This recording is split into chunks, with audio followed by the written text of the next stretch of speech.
the glow of the screen where the real ones align.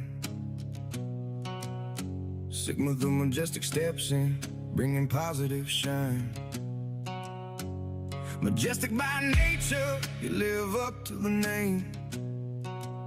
Progression over regression, you're changing the game.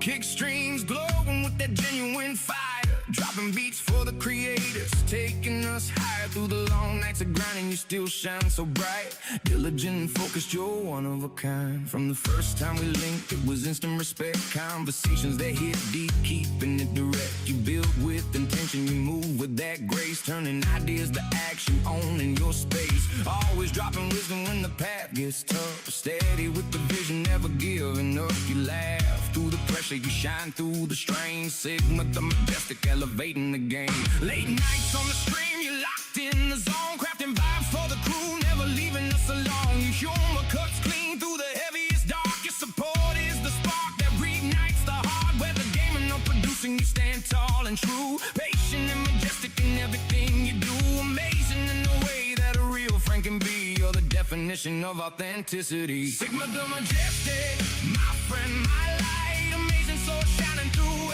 every fight. Good friend through the storm, through the calm and the wild. You make the world better, you carry that smile. Sigma the majestic, yeah, you're one of a kind. Heart full of gold with a powerful mind. We ride for you, always through thick and through thin. Legendary presence, let the real ones win. You push through the grind like a warrior, true, inspire the dreamers, give hope to the few. Your words carry weight, never wasted or light. You see through the noise and you stand for what's right. From the beats for the streamers to the late night advice, you balance the hustle with vision precise. A presence that comforts, a vibe that empowers. Sigma in the flesh, claiming every hour. We share laughs and lessons, the highs and the lows, through digital battles where real character shows. You never fold easy, you hold to your code. A king in the making on this winding road. Your energy's contagious, your kindness is real. You heal with a sentence, you know how to feel. Good friend to the core, amazing inside and out. That's why the whole squad always screams and shouts. Sigma the majestic,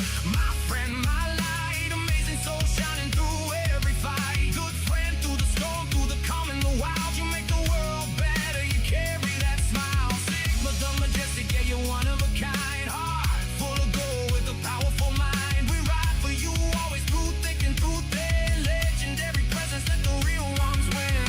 Here's to the future, the streams yet to come, the beats and the moments, the battles will run. You've earned every cheer, every night of respect, the beacon for those who refuse to forget. Keep being that light in a world full of gray. Keep building with patience in your genuine way. My friend, my inspiration, you're truly the best. Sigma the majestic, forever impressed.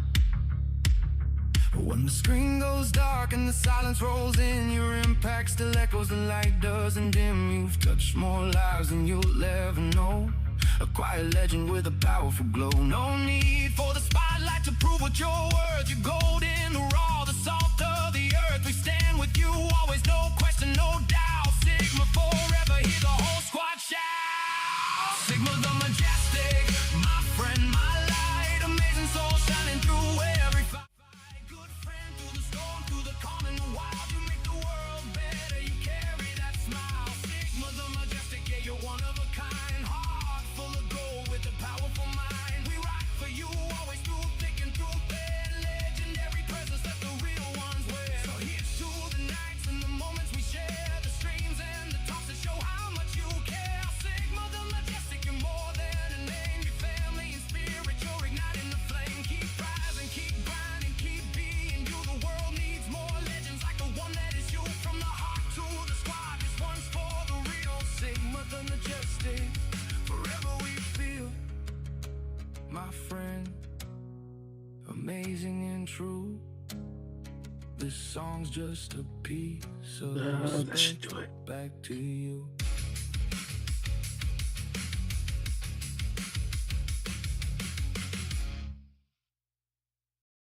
Just like that.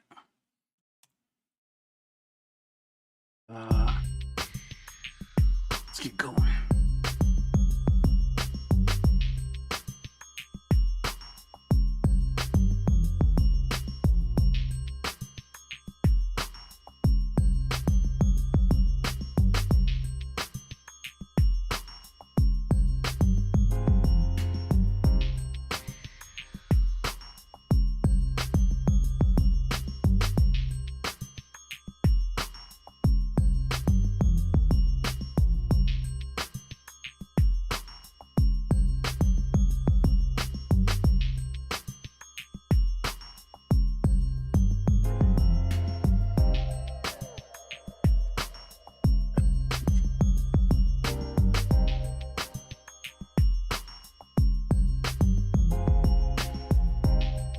Yeah, not a lot this time.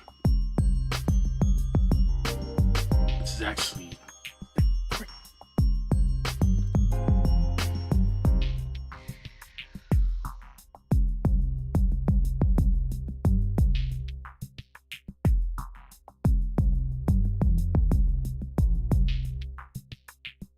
what? That's okay.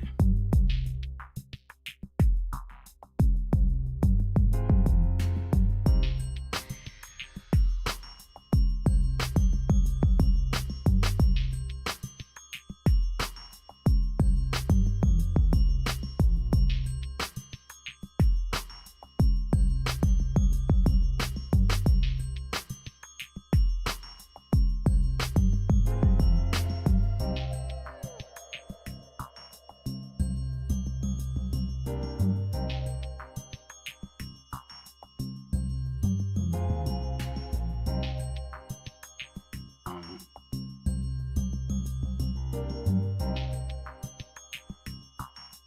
let's do this. What?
Actually, let's do that here. And leave this out.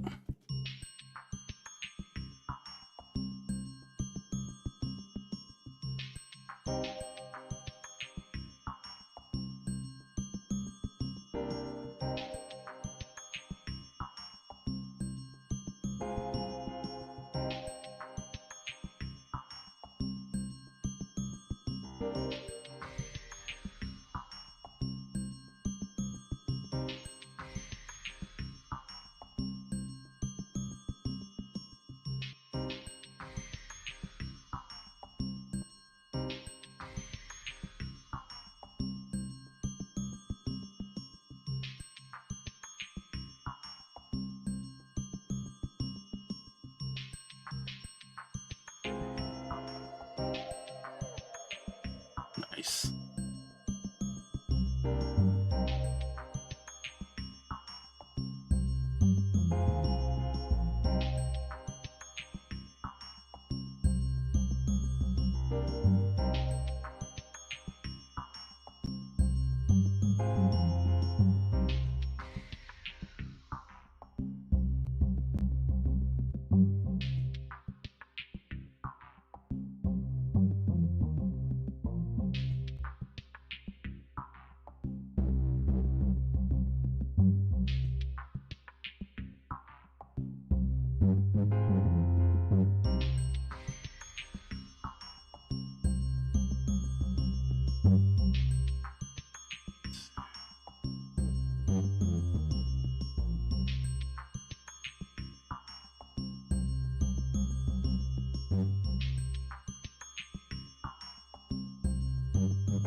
too much. We're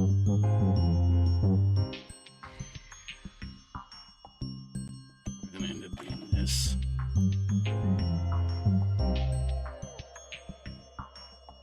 Yo, innocent in the building. Just a second.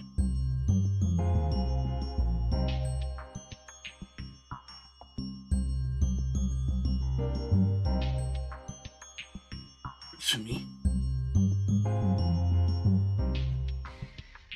Okay, so a little bit more.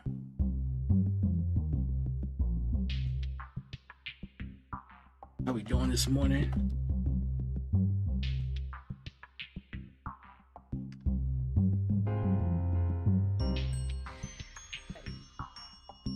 That wasn't me. Yo, Blackie? It's gonna be Blackie. Oh, that was Pearl. She jumped in and out. Oh, girl. Yeah, okay.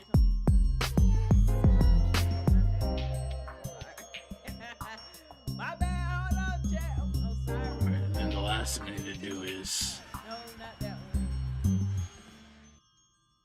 No, it's the. before I do all of that, save it. Give me just a second. Go get this stuff out of the oven. Right before my alarm. I'll be right back.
Got it upside down.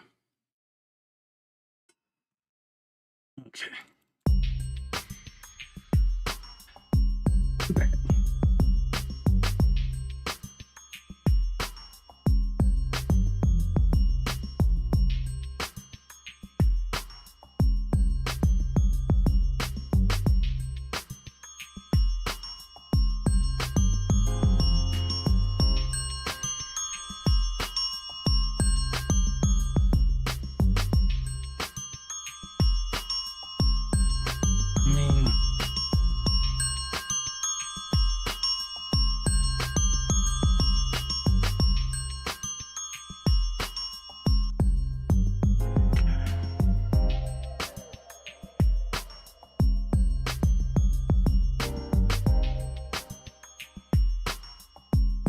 For this, it doesn't matter, I guess.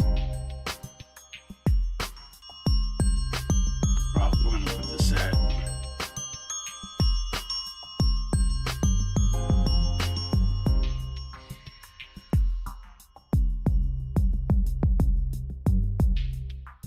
Do this too.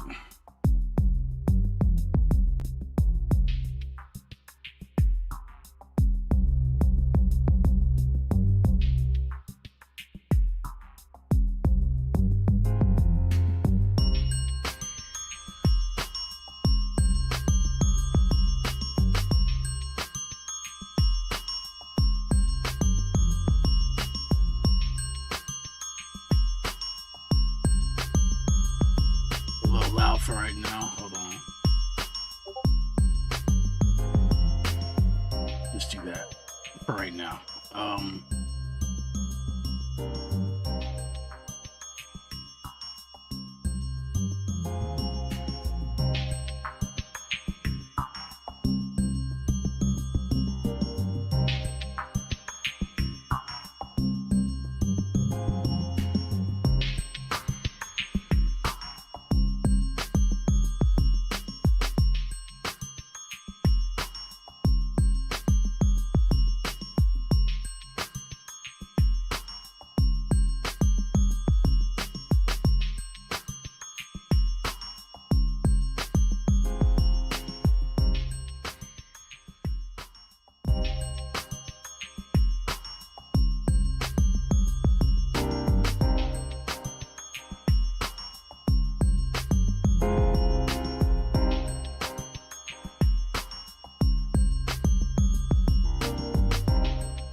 Adjust that a little bit.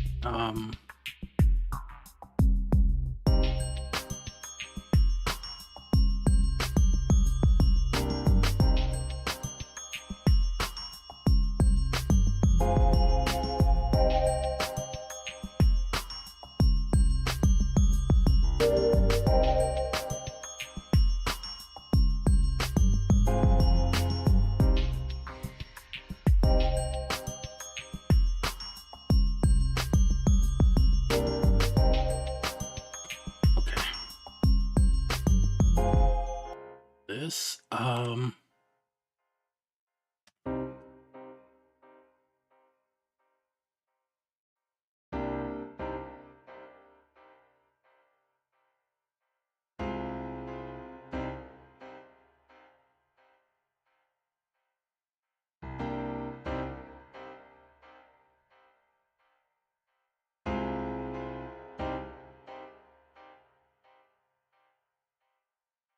I also heard something was off. It's kind of off too here.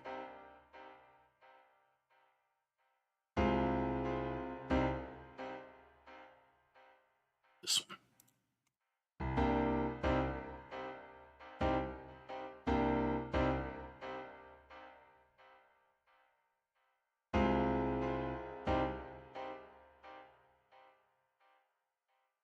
Works for me.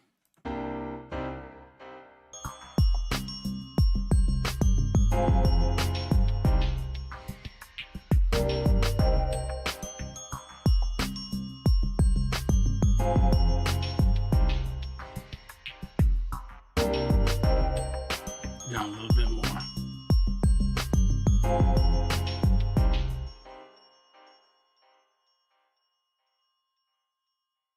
Cool.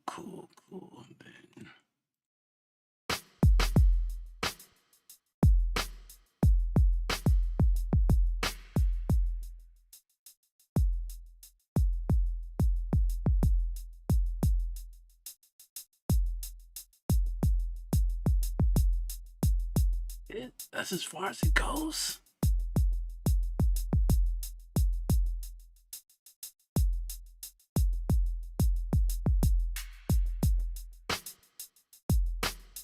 Or actually, I'm probably gonna need to.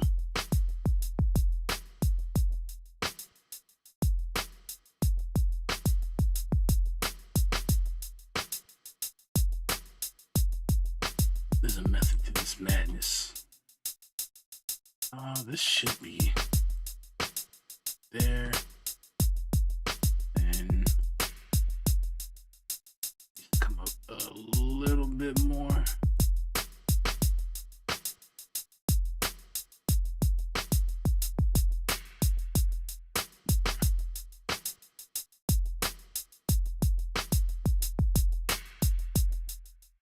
Okay. Cool. So let's do that. Then it's labeled. Okay. Going to you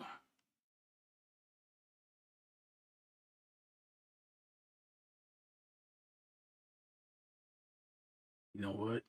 We're still not, and that's okay. So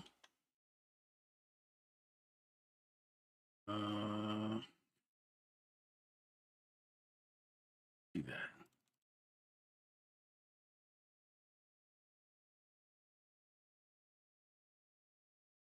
Here.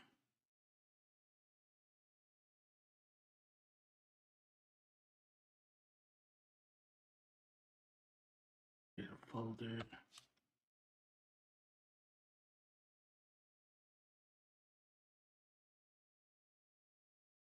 Actually, I don't think I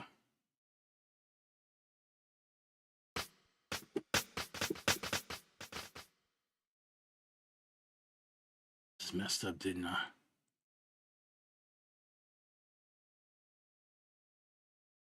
I believe this was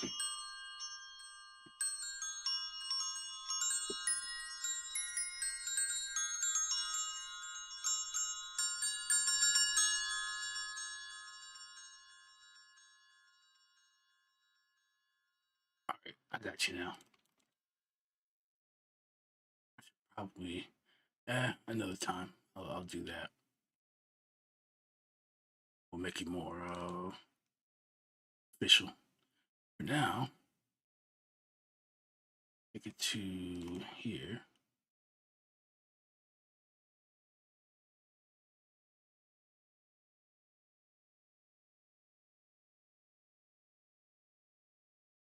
At 90 PM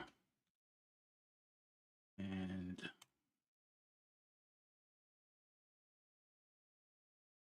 save. Let's put the mixer tracks. Yo, Sosa's in the building. I don't know if you got my message. I might join you later. I might be able to join you later. And say for sure.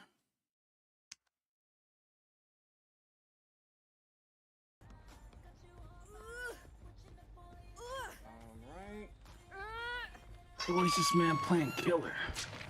This is where all that bad karma comes from. That's where all the bad karma comes from. Like, the killer's always after me. Yeah, exactly.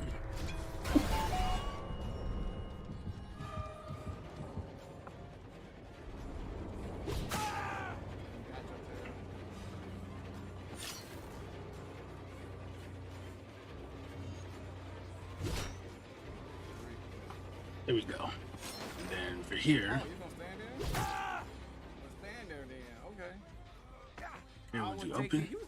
I'm gonna select no. Oh shoot. And then we'll go right back. That's okay. It's all Yeah. good. We'll just take you through this hook. We'll just take you through this hook, bucko. I don't know what he thought he was doing. K on the left. She's over here somewhere. I just. I forgot I need to change this timer. I thought it was shorter, but it got it like selected. I think the longest is like 90 seconds. So it, like plays and it plays and it plays. And then sometimes it freezes up and I'm like, what? I noticed that a couple of times. I don't know if that's a time thing or if the clip in before. I have no idea. Could just be the like a software thing. Okay, so we're back. What we're gonna do is all of this and here and delete it. Thank you very much. All of that empty. We don't need it.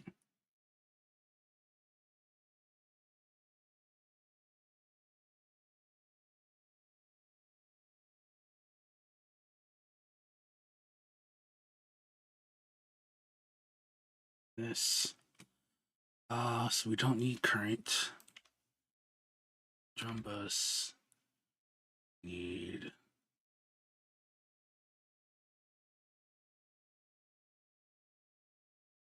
We don't need that. That should still be here. It's not delete. Nope, it's still here. Okay. We don't need the master. We need tag. No snares. Everything else is cool. All right. Then we'll just start lining them up here according to how we have it. We'll start with the, hold on, move this out of the way. Start with the kick up.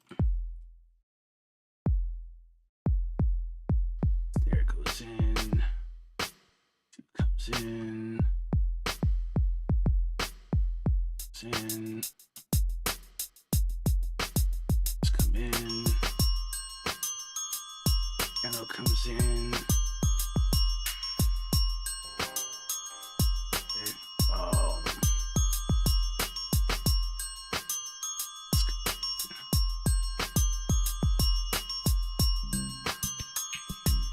Okay. Now I got two effects.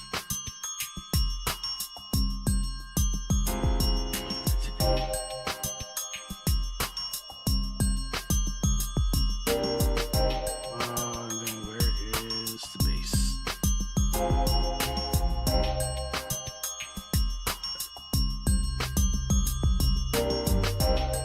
Okay, is in.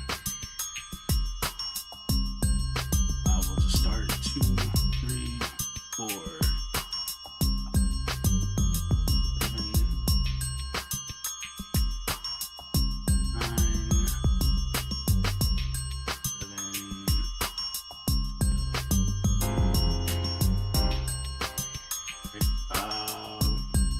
It's already in. And sort by track number. Should be good there. Everything's playing. Now.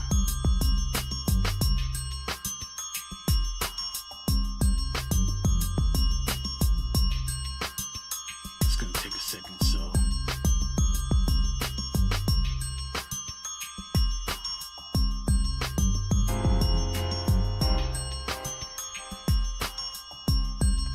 I need to get that last. Where is it? I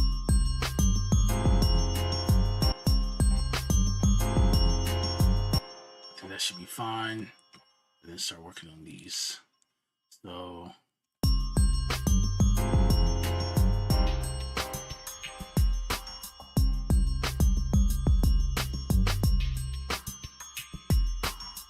There. Chorus is. This here.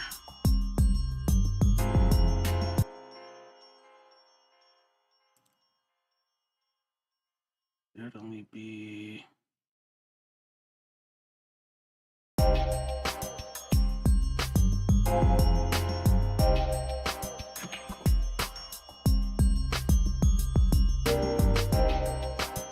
It's gonna be 8.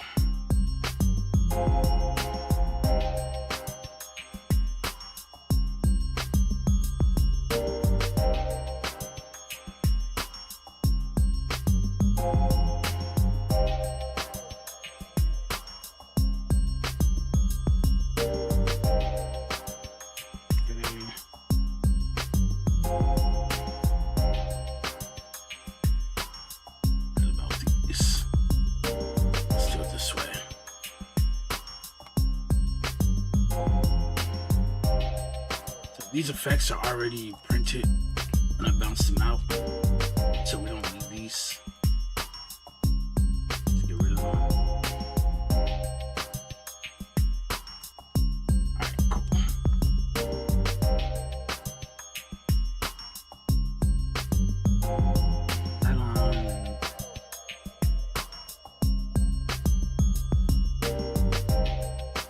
Oh, I see. It's slid. Okay.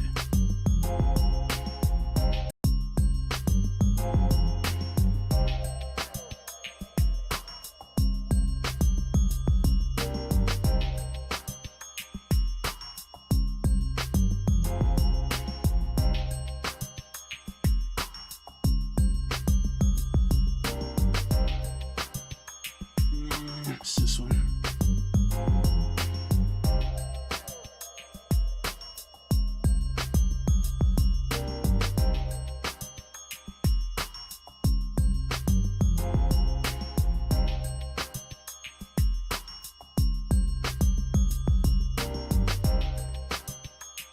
Okay, then the base line.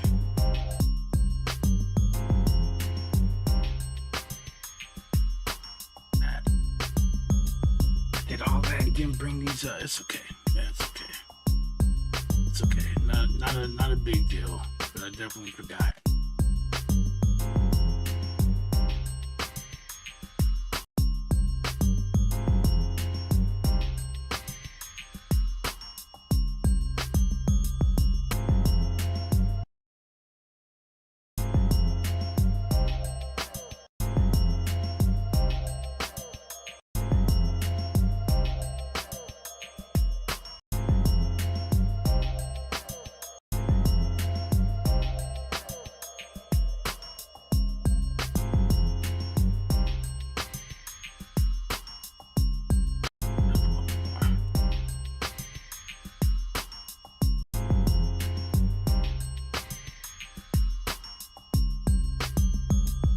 If I would have turned this up, we wouldn't have this problem.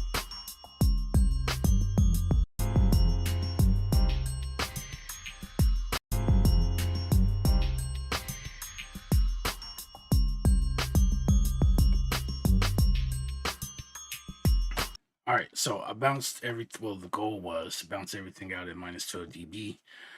All right, and then once I open the session, put this in, like rebalance everything, which I did. And then, I mean, do you have to? You don't. Put this stuff on it, right? Like I bounce everything out -18 and I put it in. Hey, you don't have to do that. That's what I'm doing. All right. And so we got everything kind of back to the way we had it, and then we're looking here to make sure that we're reaching our target level. I've been doing this long enough. I kind of know where I need things to sit to kind of reach that target level, right? Which we're trying to get between -6 and -3 and -6 dB. And so since our track is peaking there, good to go, right? First things first, before you start mixing, I need you to make a beat for me one day. So you might want me to make you one, but you might need this. Which one is it? Which one is it, huh? Which one is it? No, you gotta pick one. You gotta pick one. My boat. You gotta pick one. Don't make me fight you. Don't make me fight you. But before you start. So most people, once they get things down, they just start throwing EQs and all that as soon as the sound and all that's on there. Kind of take it in steps and just kind of make sure that if I ever mess up something, butcher or don't like, I can always reset. Okay, so probably the biggest thing that a lot of people who attempt to do this kind of mess up is the gain staging part, right? Um, not not people that went to school for this. All right, a lot of us bedroom producers. Okay, we get on here, we start messing with stuff, and that sound comes in, that kick comes in, and it's just like up here, and it's like, whoa, and you go, oh, whoa, whoa, whoa, it's too loud, and we start doing this right here. No, no, big, big, no, no. All right. The reason being is your fader controls the output volume. Okay? And the gain or the input gain, as it would suggest, right, controls the sound coming in and where into the mixer. Okay, so treat your channel rack like it's a keyboard. I'm pushing stuff, it's probably triggering. So treat your channel rack as if it was your keyboard, right? Anything you're gonna play from the channel rack has to go in to the mixer. So these knobs here for the volume control the input gain. Okay, that's how loud the sound comes in to the mixer. Then it goes through the effects chain, and then the fader is the last thing. It's the output volume, which is the loudness of the sound coming out of the mixer into your source, headphones, speakers, whatever. So when you're playing a sound and that sounds too loud, the first thing you do is you go and grab your fader. No, because if that sound is too loud, then when you go to say EQ or anything like that, it doesn't matter that you turn the fader down and it says it's minus 15. The signal's still coming out here at about minus 9, right? So if the sound was already clipping, you went to pull the fader down and make it quieter, it's still clipping. That means the minute you put the EQ on, the compressor on, whatever, you're already probably stressing it out. All right, and then you're gonna go boost something and turn something up and do that, and it's just getting out of control. Okay, so it might sound good in the DAW, then you go to bounce it, and all that stuff starts getting clipped, cut, smashed, whatever, and then you go to play the beat. It's like it don't hit as hard as it does in the program. Again, what you want to do? I'm just telling you that's how it works, right? And so, especially you're like me and you have use a lot of plugins that are modeled like after the analog gear and stuff like that. In the manuals, some of them tell you like a particular plugin, like the sound coming in needs to be at like minus 18 dB. Some people don't even know that, and so you would have to adjust for your sound before putting it in there, right? For the optimal result, it tells you you'll have to either lower the volume or whatever, right? And again, just so right, so that it's not clipping and all that stuff, and you're not losing peaks and power and all that stuff. Keep everything together. So the best thing you can do is do not touch the faders till the very end of the mixing process. Okay, so there's a term for that. It's called zero unity gain. Leave all your faders at zero. You should be able to balance using just gain, no EQs and all that stuff. And you should be able to balance out your track, and you should be able to reach your target level, right? She always say get your mix to be between -3 and -6 dB. Okay, some might like to mix a little quieter. That's okay. Again, in general, right? Or I would say the majority mix and shoot for -3 to -6, somewhere between there. Okay, so you can find a lot of info on on the internet on where things should sit. Hey, where should a kick sit in a hip hop track or in a dance track, and they usually tell you, okay, and they're good starting points. They'll give those to you, set them, and then listen, and then go, does that sound about what I'm looking for, right? And what we're looking for here is we want to be able to hear every sound in our song right? Again, there's no EQs, no nothing. We want to be able to hear every song, every sound in this track. I need to be able to hear my hats. I need to be able to hear little effects and dings and whistles and all that. I'm gonna balance it with just using the volume only. Then we'll start processing. Okay. So that's a part that I like to call pre-mix phase. Okay. We haven't done any processing. All we're doing is balancing, getting vocals, whatever we have, level, and be able to hear everything, not doing any processing yet. Now, good thing about this, one, you can make sure that every single one of your tracks, including buses you may have routed and all that, one, that you're not clipping in any of these at all, right? And then two, if during the mixing process you figure out, hey, I don't like the way this sounds, I think I butchered it. I learned a new way to mix. I would like to try that technique out, right? I had to start everything over from scratch and do this certain chain and da da da da. You can wipe the slate clean and come right back to this, where everything is balanced, you can hear everything, and then just start again. Okay? If you don't do this, and like I said, most of us, we get the kick, we go put the fader down, we start immediately start trying to EQ and shape and do all the mixing like as we go, then when you butcher something or something doesn't sound right, you're gonna start doing things, and then something's gonna be too loud, and something's not gonna sit right, and you make more problems for yourself doing it that way. So that's a foundation that we have. I'm gonna do save as. I'm not gonna save this in this spot because we still have all the MIDI data and stuff. So I like to move that over to another folder. And then of course, for right now, this is okay. But eventually I will, like these, I'll come up with names and then we'll just replace the title that I gave with the name. And then all the other information will stay exactly the same. All right, cool. Save it. So we got a new place.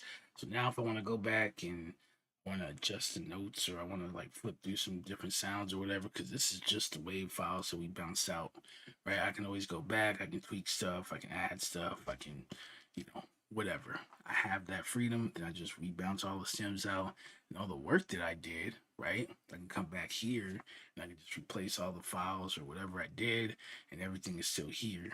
Or if I got a new sound, completely remove another sound, whatever, and I don't have to go and redo the entire thing all over again, right?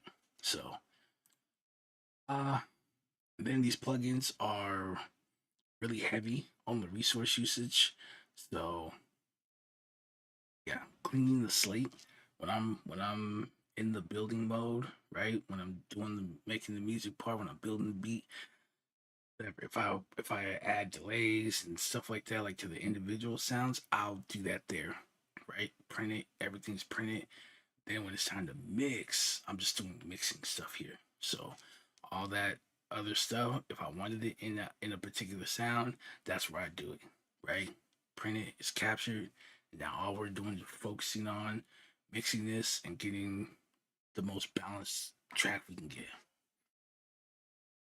You say you choose this one.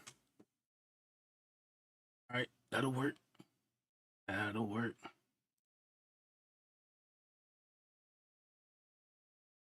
All right, so we got this together. Listen, make sure everything's about as balanced as we want to get this. We haven't touched any of our faders. Sounds about good to us, and now get to work. Most people like to start with the drums. All right, so that's what we're gonna start with. And I guess before we move forward, should explain as well the loudness thing and all that. So in addition, as you the way the input or the gain and volume work, because they're in some instances the words are interchangeable. Like you might see on a plugin it says like output gain or whatever, right? So sometimes you might see that as a say, you might feel like gain is synonymous with volume. To an extent, yes, but gain works a little differently, right? Gain is like for you guitar players, you own like an amp and you have gain, then you have volume, right? So you know these are two different things. You can turn up the gain on the amp, play the guitar. The guitar does get louder, but it also starts to introduce what? Noise. So the gain kind of controls the noise to signal ratio. Okay, more gain, more noise, right?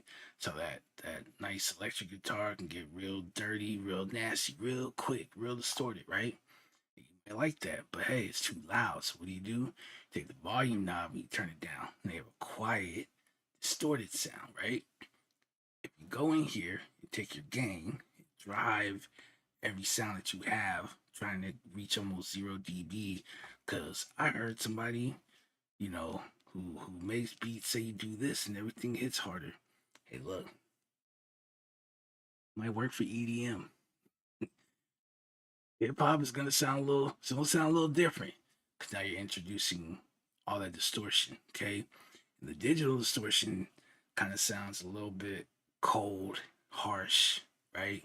You ever hear somebody on there on a little cheap console mic and they start screaming? You hear that like that.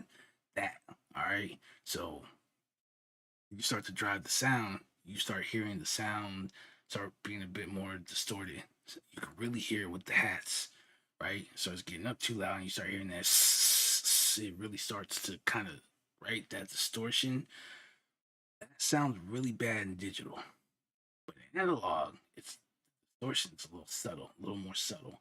So we like the subtle, don't like the the immediate, the harsh, the excessive. We don't like that, right? So if we do that, you're gonna introduce that distortion, and then some people turn around and start adding distortion plugins, right? And then further starts bringing out that distortion, the digital distortion through the analog distortion, and it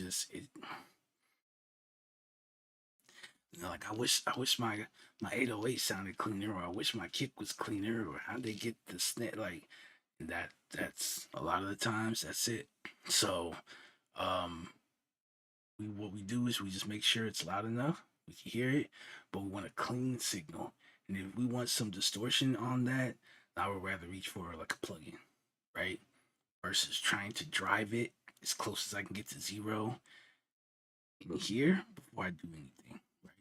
So make sure everything sounds clean, nice, smooth. Let's go. So I do more of an mixing console style emulation. So, but do note that anything that I'm doing here, just because you don't have these particular plugins, it's all the same thing. It's EQ, it's compression, it's whatever. But I'll still go through and we'll talk about it as we go, right? So yeah, I seen a YouTube video and I was like, wait a minute, you could do that? I was like, all right. So instead of taking the parametric EQ2 and doing all that, I was like, let me try it this way. I mixed one beat, doing it the way I normally did it, mix another beat this way. And something about the way it kind of contains or holds sounds, especially the low end, that made me go, okay, this is how I'm going to start doing it from this point forward. And it's been the best decision that I've made. Only thing, like I said, these plugins are intense on resources. You start having like 10, 20 of these out, like, yeah, you'll start to feel it. You will start to feel it, but it does work. So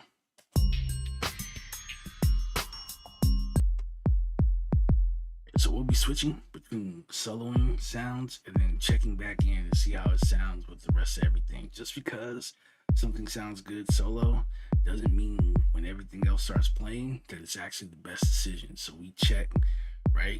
There's a reason for that you would want to solo things, but you also, at the end of the day, it's the full track. So you need to be able to listen, hear everything, and everything should agree with everything, right? All right, first things first, we know we have bass, all right? So the kick and the bass pretty much kind of occupy the sub bass frequency space. So we want to make sure that these things are playing well together, okay? And so when it comes to our kick, first thing we're gonna do is we're gonna either do a shelf, we could run high pass, but we're gonna take this to about 60. It's a good starting point, 60 hertz. And all we're doing is we're cutting out those sub bass frequencies because we really want the bass here, right? Those sub bass frequencies are where we get a lot of the rumble feeling from the bass, right? When it comes to bass, we want to feel the bass. We don't too much care for hearing the bass, right? There's other elements in the track that we want to hear, and that's more melodic than the bass, right? So out a little bit there, and then also it deserves to be, so not only you want to cut from here, but you also got to think here, right? Because there are sounds that live up here, right? While this doesn't seem like it's too much, if we add this, we add the snare, we add the hats, we had, crash cymbals, maybe some other sounds going on, tambourines, whatever, they're going to be like up here. And so what we want to do is clean out as much of the frequency spaces, especially sub bass, and especially those really high frequencies, as much as possible, so that those sounds come in very clean and can be heard. Okay, we don't care about hearing our kick at 20 hertz. No, nobody's gonna know the difference. All right, and it's not, very melodic, so we can push in a lot more with this type of kick. But I would probably stop at like 6 or 7, just because, right, there's not a lot here, but a lot of kicks you do have, like, you can usually find the attack, get like a bit more snap out of it if you need to. But something like this, right, and then you do that across the board, and then you start noticing, hey, my hats, when they come in, they sound really clean. It sounds like they got their own space, right? And that's one thing that we as audio engineers have I want to put it,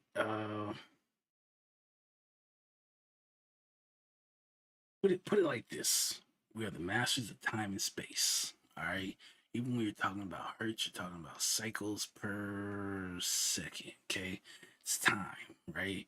And then of course we got panning and the stereo field and all that. And so our job is to make sure that everything has its own space, its own place. Creating those illusions to make things seem like it's more forward in the foreground or that it's sitting in the background.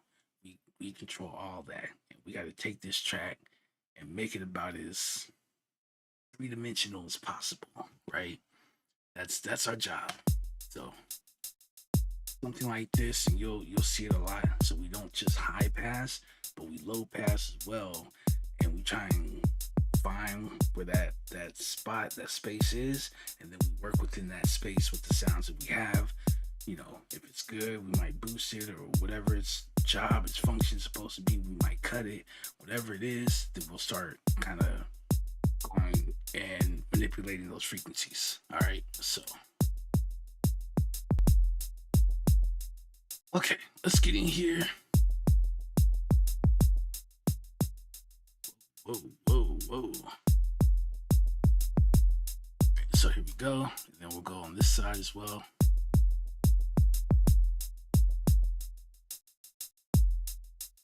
There. Right, and then I'm not gonna do any compression.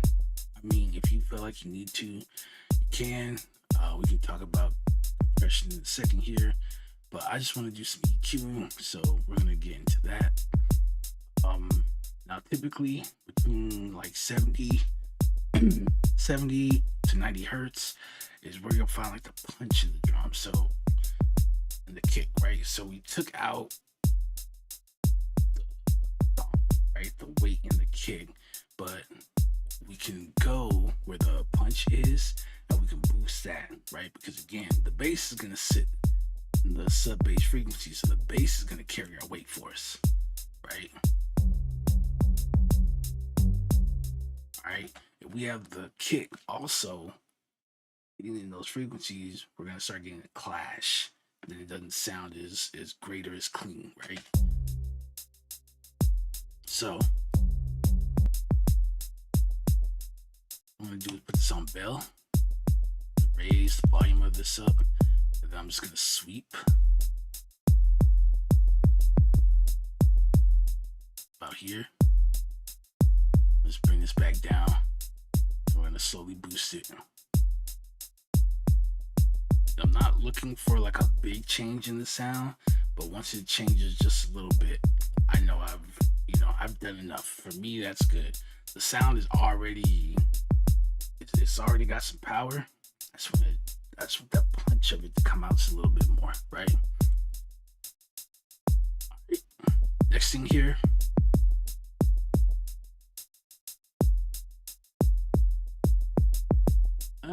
Don't hear anything too much here, but usually in a lot of kicks, around this range. So let's say 300, 350, maybe even 400 or 500, somewhere in that area. You tend to find a spot where the kick sounds hollow, sounds boxy, right? What that tells you is there's not enough low frequency information or high frequency information to make a solid connection. So it sounds like this when you boost it, right? Sounds like, someone's talking to you in a cardboard box or, telephone, right? You remember having the you get that kind of empty, kind of open feeling. And when we hear that, we like to turn that down, right? So imagine get to like the clubs, like PA speakers, stuff like that, they want to turn it up. Well, you want this kick. You really want it to like boom. You want to be able to hear it. By taking this area where there's not too much going on, it's not the strongest, and cutting it, right? We're going to turn it down. We silence it. And it gives it creates like a sort of a section almost. And so you just hear a lot more of the punch and a lot more of the snap of the kick, right? And so a lot of times people, I need my kick to be, have more punch, this and that, and they're trying to put distortion plugins and all that on there to like bring it out. And sometimes it's just finding out that, hey, this area right here is sounding off and it doesn't sound very clean. Kill it, right? A lot of snares, make a lot of Southside music, you would know. You want to get that, tight, crispy snare. It's usually somewhere in that area, right? 3, 4, 5, 6, 700. You start hearing that real boxy sound from it when you cut it down. Next thing you know, the snare sounds a lot tighter, right? So I don't hear a lot of that here, which is good, but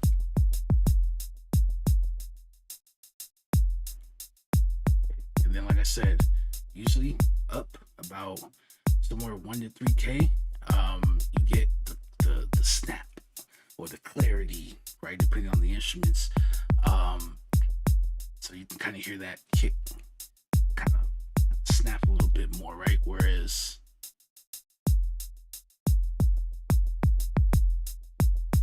right, so now it seems a bit more aggressive. So we feel like the kick isn't really punching through the beat as much as you would like to, or something like that. You can turn this up, right? But let's not use this one. I'm gonna use this one. The reason why I'm using this, because these are bell curves, they're locked in like that. But here it's a shelf. Here's also a shelf, but I have a button if I would like to create, which I should turn this off, turn it into a bell, I can do it. Otherwise, I get the shelf. So everything from 3K up is gonna get this boost. Okay.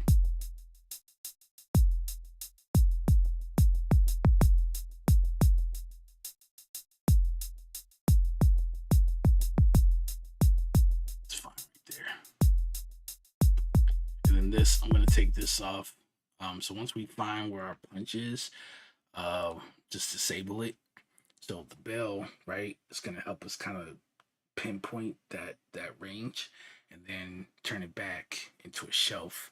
And that way, from that point back to the left, right, all of that gets a boost. And then remember, we have cutoff points, so only to those points does it get boosted.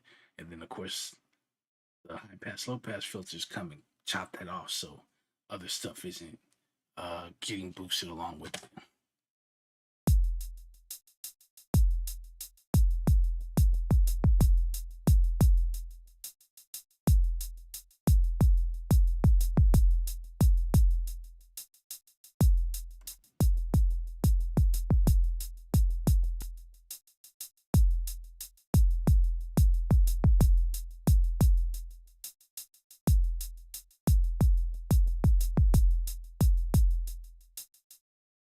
Where this was before, and then we can move on to our next.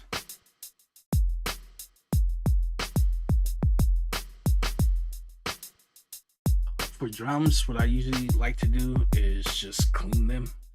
So I'm just going in, EQing, boosting stuff I like, cutting out stuff that I don't like. And again, depending on what I'm looking for, if I need something that's like, you know, really punchy or whatever, I can use compression to kind of shape the dynamics of the kick or the snare, whatever it is. And then when I get to the drum bus, I got stuff that I'm gonna do there. All right, but really on the individual tracks, a lot of these snares and stuff like that we get these days are pretty much, they sound pretty good. A lot of them are already like either mixed or whatever, and so you might hear something where you go, I just want to boost this a little bit or something like that. But they sound pretty good. The only time you're really gonna probably come in here and work when it comes to drums, if they were recorded, right? Mics and someone recorded off a kit, then you'll be in here, you'll be using gates and things like that and all that, right? But with the way a lot of us make music now, you don't have to worry about that.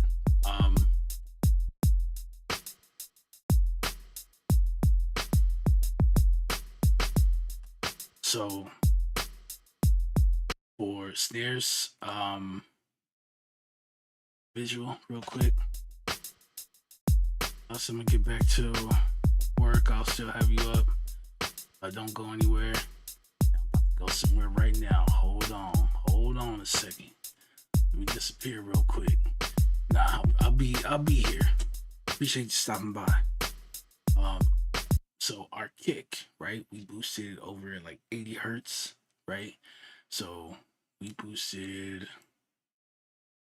here, but if we play, notice the snare's kind of sounding off here, right? If we leave this like that, now the kick, the snare, and then we have our bass also, right? They're all sounding off down here, right? This can create buildup. This could be a potential reason why, hey, my low end doesn't sound too good. It sounds, underwhelming. I can't really hear this, or this sounds like it's, meshing with this, right? There's a clash. So typically, right, say start at 100. Okay? So when I run a high pass, you have to leave it like this. You can make the curve tighter if you want to. I usually leave it like this. It's not a big deal, right? We just want the volume down as much, right, to a point where it's not really affecting the sound like your kick. Now the punch in your kick has room to breathe, all right? And now we cut that off, and then we can start with the snare, right? So be sweet.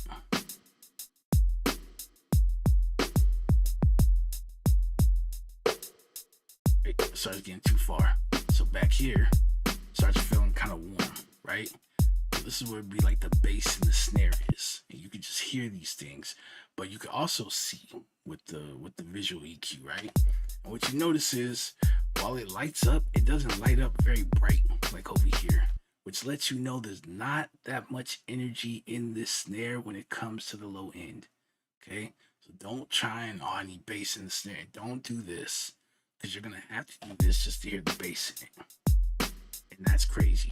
Where you can just go find another snare that actually has low end if that's what you're looking for, and then use that or blend it with this, right?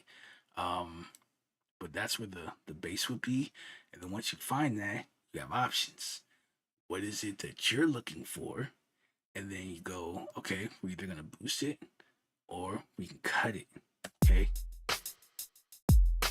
Maybe you don't want it sounding off and you want more of a kind of clappy, thin sound, whatever. You can do that. Okay. I'll pull it up about 3-4 dB. That sounds nice to me. It's just a little bit, but it doesn't make it sound thin, right? So there's a little bit of bass there, but I'm not really looking for a bassy snare, or I would have chose that, right? So we'll do something like that. And then let's say you find that area where it sounds really hollow. Okay? It's really hollow, right? It sounds like that. This is the space where when you bring this down, okay, it tightens up the sound. Okay, you don't need $100 snare. Okay, don't feel like you gotta go and buy the later whatever, right? A lot of times it's just mistakes that people make from not knowing what they're looking for, listening for, what certain things do when you find them, that stop them from getting a really nice, clean, and high quality track. All right, we don't need this, okay? Because this will start showing itself when you start getting on those big speakers. Crank the volume. You gotta think about it because we're boosting the volume, right? So if you think about it, that what gets brought up, right? But if it was down more, okay, all of a sudden your ears start missing that. Okay, now that little difference makes a big difference, right? So you always got to think about it like that. So even though you may go, well, if you didn't boost it, you wouldn't have heard it. No, that's the whole point. That's the whole point. Because we're listening to it on small headphones. We're listening to it on studio monitors, small speakers. We're not outside with PA speakers that can like shoot down a whole block, right?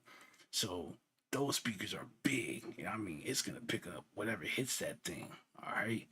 So we would do something like that, and then again over here somewhere 1 to 3. Usually I find it at 2 to 3K. You're gonna get the snap or attack for the snare. Okay, so we wanted to cut through a little more. All right, and I'm over at 2.4K right now. Okay, usually 1K ain't it. I'm telling you now. It's usually somewhere over here. You hear this? Like even how as loud as it is, it doesn't sound like it's trying to like break your ears or anything like that. That's what we call clarity. All right. Same thing with like vocals and stuff. There's always a spot like this. These are pretty good, right? Even if you get over the 3K, you hear that a little bit more, right? But now it's closer to 4K, and you start getting a little. So for me, usually in that 2K area is about where I would start, and then if you want to widen it from there, you can. Sounds really nice, really clean, really dope. And then same thing, right? We don't to have this ringing out at 20K when we have things like hats that live up here in those spaces, right? So we push in.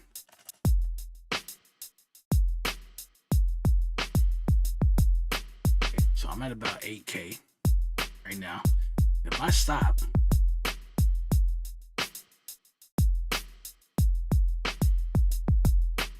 notice you can still hear the snare. You can still hear the attack of the snare. you can still hear the bass in the snare. The only thing you start to lose is the air in the snare, and we don't care about the air in the snare. All right.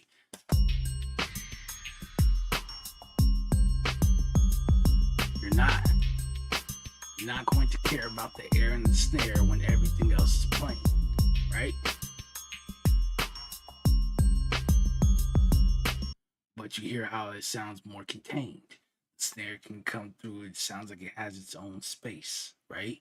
Again, we're going to close in on the sound from both sides just enough to where we're not either making the sound too thin with the high pass or we're not making it sound too dull. Now, if it started getting, dull, muffled, whatever, you went too far. It's too far, okay? Okay, if you go too far, that's your cue to step back. Step back till it opens up and then leave it. That's it. That's it. It ain't hard. Just gotta know what you're looking for, right? Again, no one's gonna care about this, especially you have a sound that lives here, okay? We're making room by clearing that out so that this can live. Now you don't have to fight and go, oh, this is loud. I can't really hear the hats, which means I gotta crank the hats up. Now your hats are like beaming at -12 or some crazy thing. But you see mine? You see where they're peaking? It sounds pretty good. If you want them quieter than that, turn it down. But the hats have a lot of energy as it is. You don't need to do that to be able to. If you gotta do that, I'm telling you now, you did something wrong. You need to go back, right? It sounds really clean. Everything comes through. Okay. Having to go back into your mix and turn this up and then go on, well, I can kind of hear this, but now I can't hear that. And then going and then trying to turn this up because now that sounded louder than that. Like you're driving yourself nuts. All right. So everything has its place where it lives, right? And it's our job to make sure that they get their own space and their own place. It's like being on a stage, right? Look at the EQ like you would a stage, but you're looking at the stage from the top down. Okay, so whenever we go to boost frequencies, we go to turn them up. We're pushing that sound or these frequencies to the front of the stage, which means it's going to appear louder to the listener. Okay, go and cut frequencies, so we turn them down, right? Then we're making it sound quieter because we're pushing the sound to the back of the stage. Okay, this also will help you when you're making decisions on multiple sounds being stacked together like a layer. Okay, I have a synth playing with the piano. Well, what's the focus? It's the piano, right? So I want the synth to sound more like it's behind the piano. What do you think I'm going to do? Just because it sounds good and I have clarity at 3K on the synth doesn't mean I need to boost it while I boost the piano. I'm pushing both of them to the front of the stage. That's not going to give me the result that I want.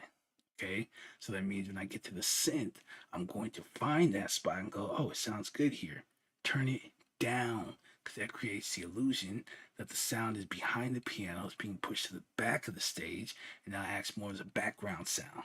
Okay, skip all the technical mumbo jumbo, give it to you just like that. All right, get it.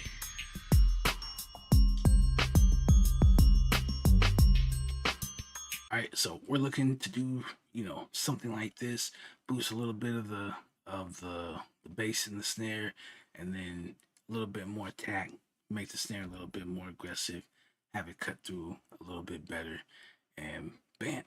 All right. Well, I guess just delete the whole thing here. So let's go.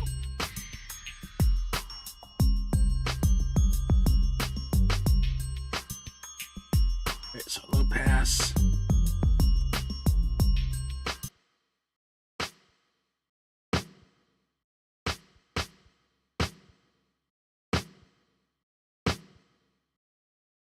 So it's about 160.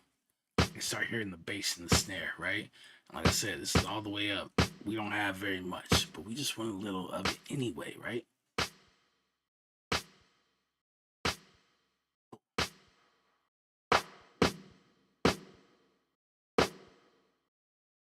towards that hollow boxy area.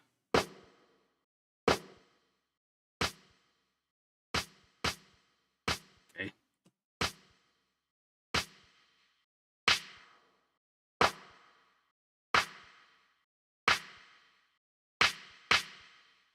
Right at 2K. Okay.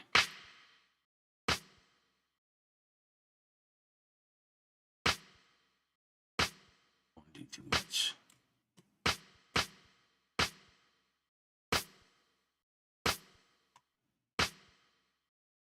Right. It is a little bit louder, so let's match the volume.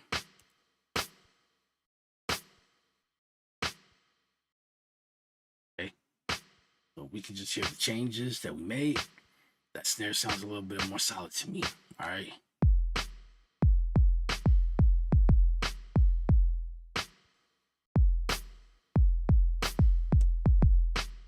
Okay. I can still hear all of the characteristics in this snare. We just got rid of that air, right? Gave it a little bit more bass to it. Took that hollow, that boxy area, we found that, we cut it to tighten up the snare a little bit more, and now it sounds a little, it's a bit more snappy, right? It's a bit more present.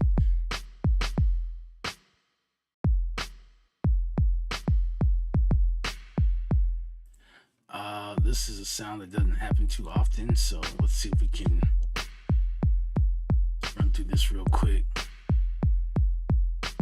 Oh, I did the wrong thing right there, too far. We'll cut this. You know, you can take a look, right? And you can see, first of all, they did a really good job. All right, like I said, a lot of this stuff has already been processed, you know, and you may want to do a little something over here just to make it pop out a little more. But as you can see, this has already been EQ'd. All right, they went and cut out all this. So this goes up to, I can push into like 6, okay, almost 700 hertz. All right, so all this is cleaned out anyway. We don't have to worry about that. It's like our job's been done for us. And then all we have is a lot of ringing out up here. So we can go and put our low pass, right, and see how far we can get. I mean, about it. 10, maybe. That's good. Right? It's already pretty much done. As you can see when it strikes, it still meets that curve, and that's still enough room from 10K on, right? Which again, where is this? So this starts at about 5. Let's go to 10. Okay. See where we start getting the clarity in the hat from, right?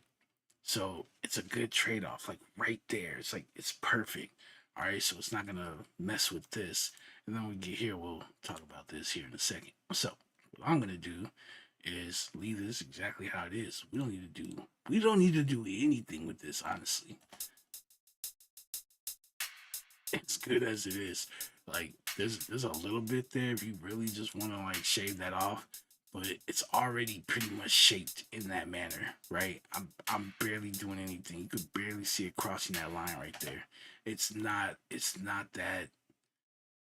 Yeah, we can leave that alone, right? So we're gonna get here, and what I like to do here is, unless the snare is like really pointy, where it just feels like it's like trying to stab you in the ear, I don't tend to not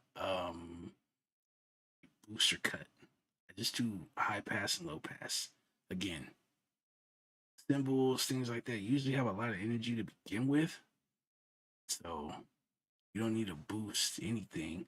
And like I said, unless it feels like it's just kind of jam your eardrum when it hits, that'd be the only time I come in, find that spot, and then I'll just turn it down so it's quiet right there and it sounds a bit more consistent, right?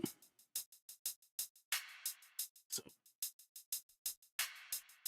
see, it's not a lot, but there is bass, right? It's here in the hat. And we go and clean that out.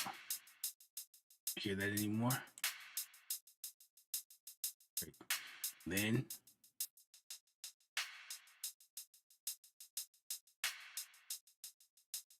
So a lot of people with their hats, they just roll off at 15, and that's fine. You can do that. Would highly recommend, right? Sometimes depending on what it is, I might push into like 12. Someone like it's too far, and I was like, yeah, but it sounds good, right? You like don't mix with your eyes. Like listen, it sounds good, right? Um, but yeah, I think I just went to like 13 or something. But again, you can kind of see it's already being rolled off. Somebody here was already cooking, right? They did the job. Um, so this is cool. We'll come in and do this. We'll set the 15K and then we're done. Right? If we lost any volume or anything, we'll add that volume back.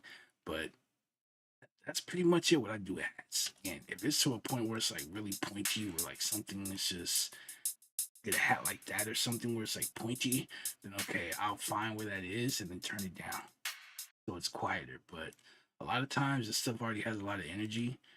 You don't really need to do anything here. Okay. So let's do that.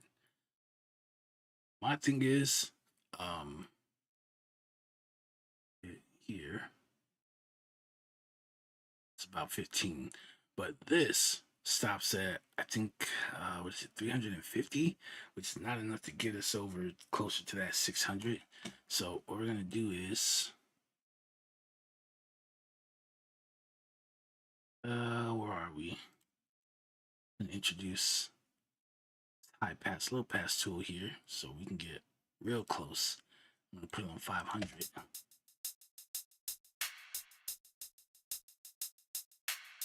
Okay, so all we're hearing is it from the snare, right? We're not getting the bass or anything like that. Of course, we're always making sure if the volume gets louder or quieter, we'll always make sure we turn the volume back to where it was. All right.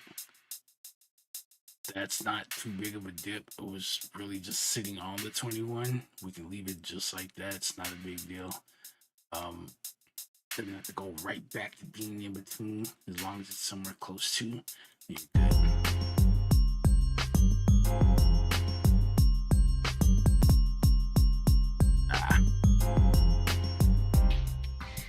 Okay. This is really simple because I only have 4 here. Normally, you would see kick, snare, you would see like a closed hat, you would see like maybe, 1 or 2 different open hats here, whatever that I go through. I guess that's a little different too than actual recorded drums because even if you had the open hat make 4 different sounds, it would still be on, you know what I'm saying? So, but the way we do it now, those are all like separate things in the digital world, so they would be on their own tracks. You would see more stuff here. I would go through crash symbol, that kind of stuff. This is really simple, so that concludes that. Then, what they would do is after they process the drums, right back in the day, they had a track mixer or whatever. And so once you record the drums or like drums and bass, depending on what was used, you were full. You didn't have any more mixer slots. So you had to print, you had to bounce it out, print it to tape, right? And so that's what we're gonna do here is simulate that. Which is why when you watch a lot of drum tutorials, they say saturation plugin. Really, that process is tape machine, right? That's how you get the saturation anyway, or you have some other kind of source in which you're driving to get the saturation, right? And so we're going to use that. I'm going to drive the sound, right? Now, once it hits the red, it's not an indicator that you've gone too far. It's an indicator that you're getting close to going too far.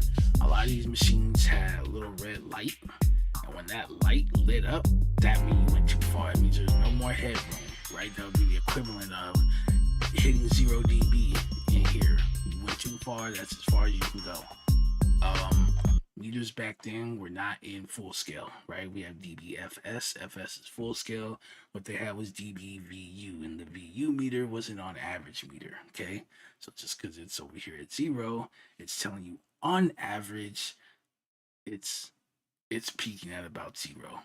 But every time that kick hits, it could be -3, it could be minus whatever, right? It's an on average thing. So the red was just letting you know, hey, you're starting to get close. And then when the light came on, signal's too hot. Back up till that light goes off, right? So, but it's when you get into this area, you start getting that distortion, right? That harmonic distortion we like. So,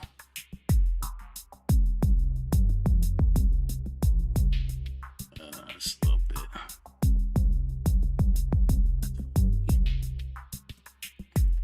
All right, I'm gonna leave the tape here on 456. I think quite a few people are using now are 900.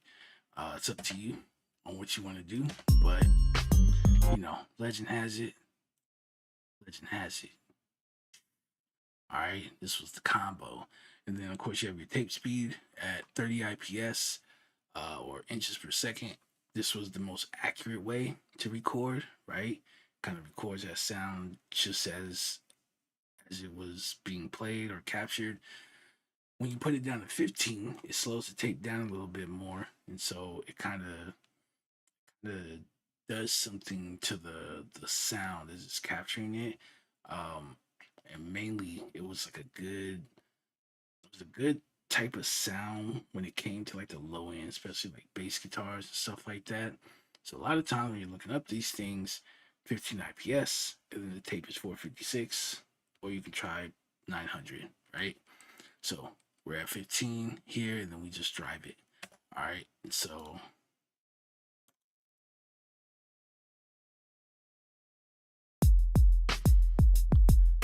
you can kind of hear. So you can kind of start hearing that distortion, right? It's really, really slamming it, so you can kind of hear. But we don't take it to that extent. Once we start to pass over into the red territory, you start to hear it a little bit more, right?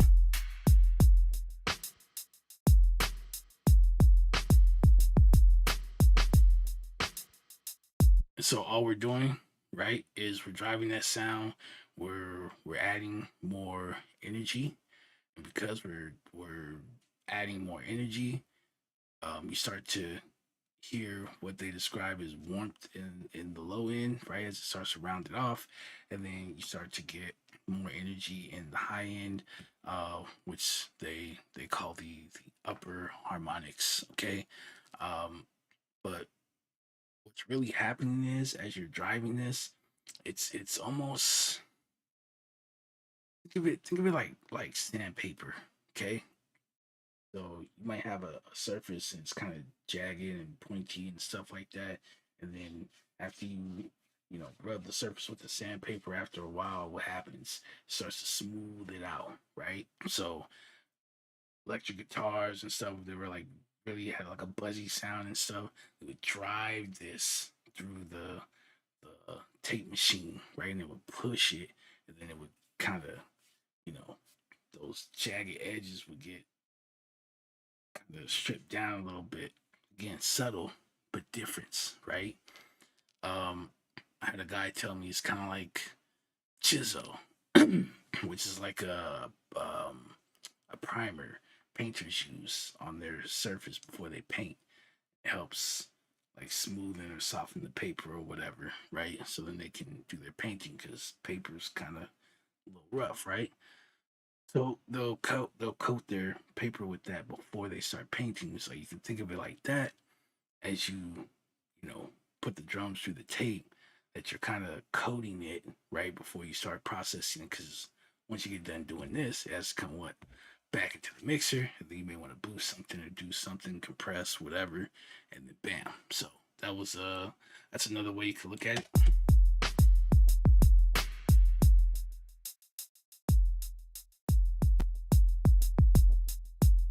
Okay.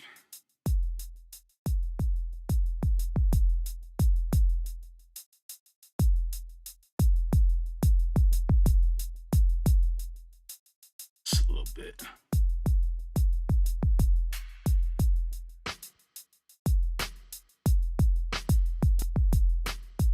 So you can kind of hear that subtle difference with that distortion being added to it. All right, and then this will come here. Technically, I tend to not want to do anything with this, to be honest. Um, but it's here. It's part of the chain. But it does have this, and it's like a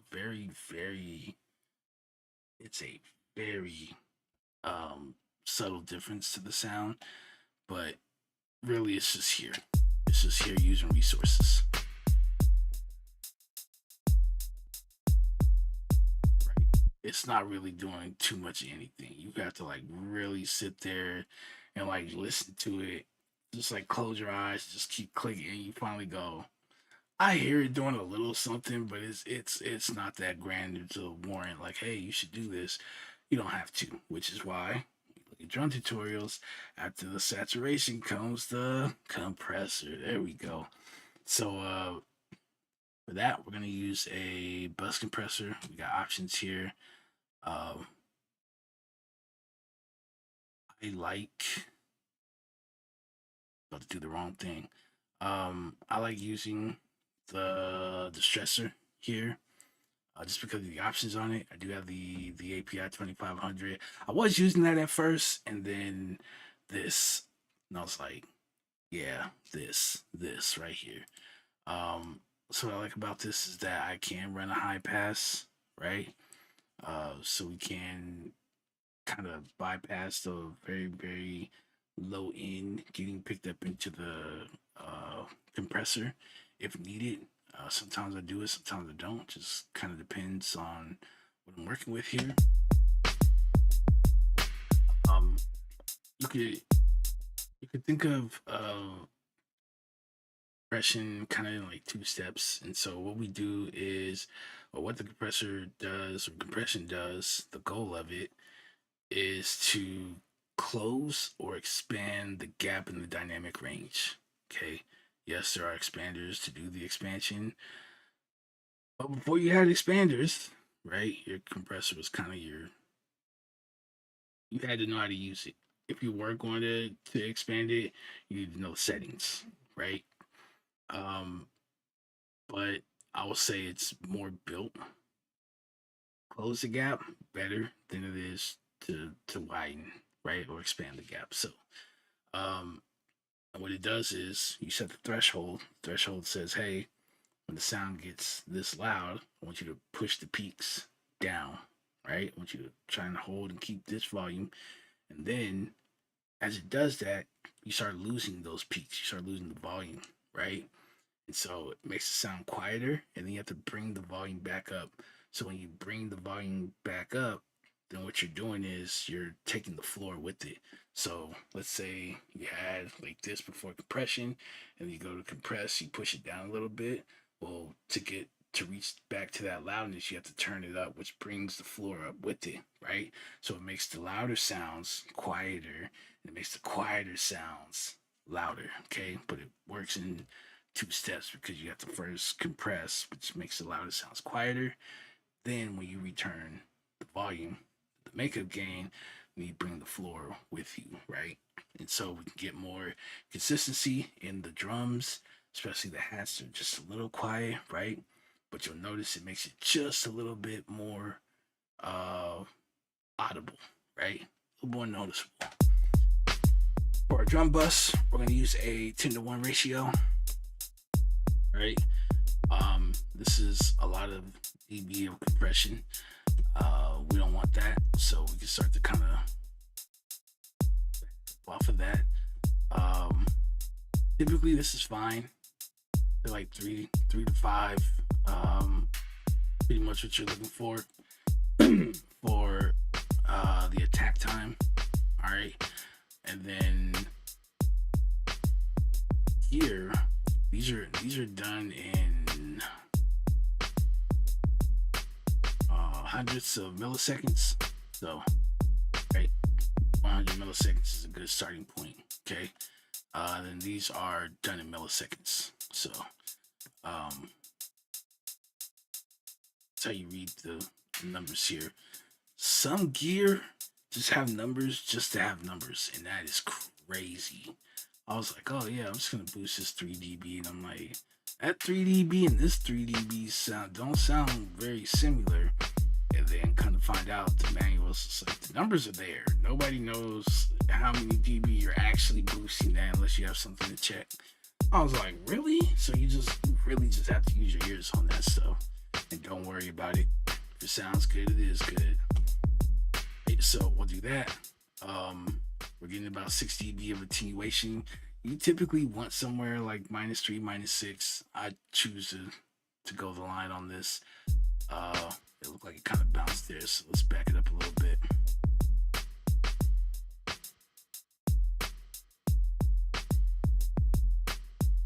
All right, and then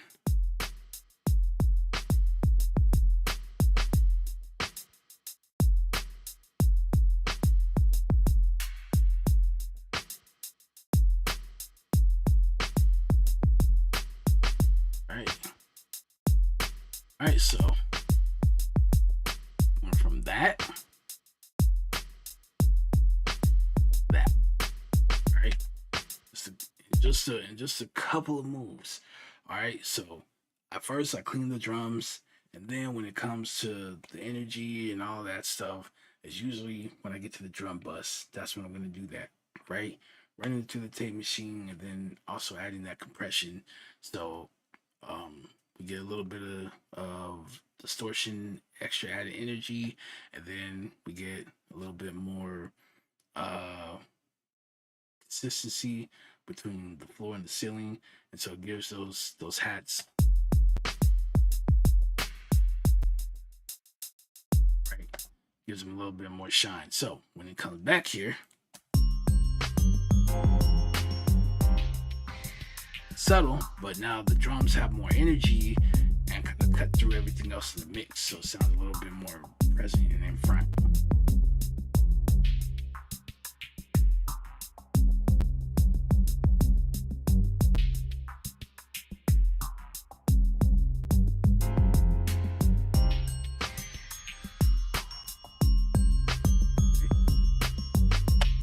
Bam, drums done. All right, and then we can start working on these melodies. Basically, we're gonna do the same thing: high pass, low pass. You know, we'll find those spots where it sounds good, it doesn't sound good. We'll deal with those accordingly, and then we get done with all of that. We'll do some panning, or we'll do some widening, whatever we're gonna do, and then we get done with all of that. Right, adjusting the faders to get a better balance and blend of the sounds. Okay.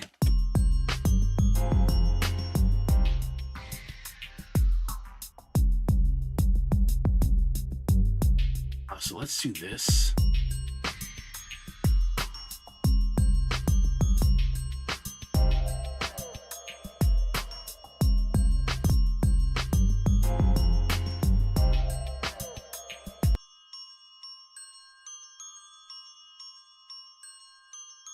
I'm surprised it didn't start screaming at me just yet.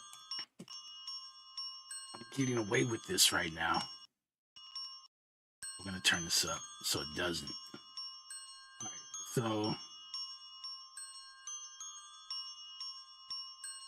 when it comes to, okay, this is I would say if when you do enough of these, you'll start seeing it, right?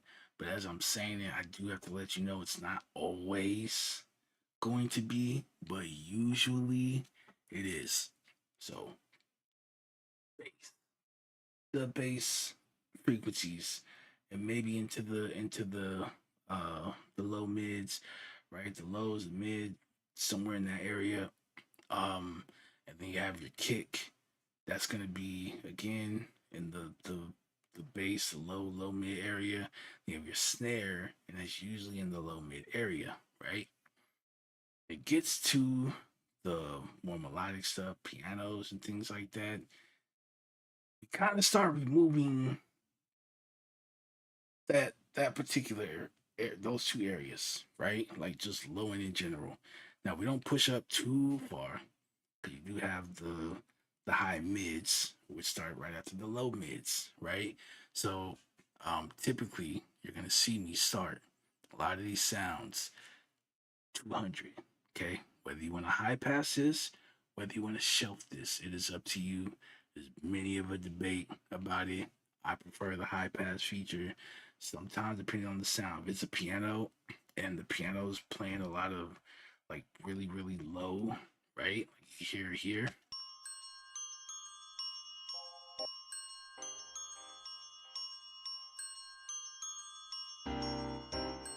Okay, I still want those really, really low frequencies to kind of be audible. I'm gonna shelf that, right? So even though we'll be turning it down because we have the bass there, I still need it to be somewhat audible. Okay, I wanted to play a role and blending in with the bass. If it wasn't that and it was up a little higher or whatever, I would smooth just high pass that. It wouldn't even, I wouldn't even think twice about it. All right, so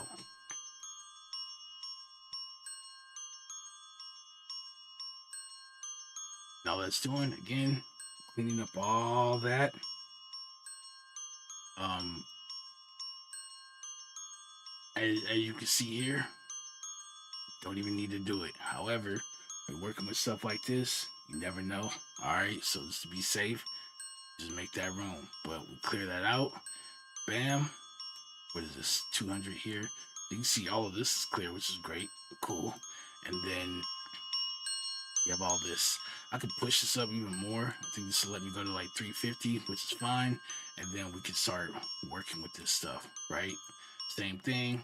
We don't need all of this. We got stuff that lives up here. We will come in as far as we can get without making the sound dull, right? Because once it starts sounding like that, the moment you start trying to bring a sound in, it's going to completely mask over it. You're not going to hear that anymore, okay? That's a bad thing. So, okay, now it sticks out. Great. Um, that's what we'll do here. All right, that's the goal. So, go, bam.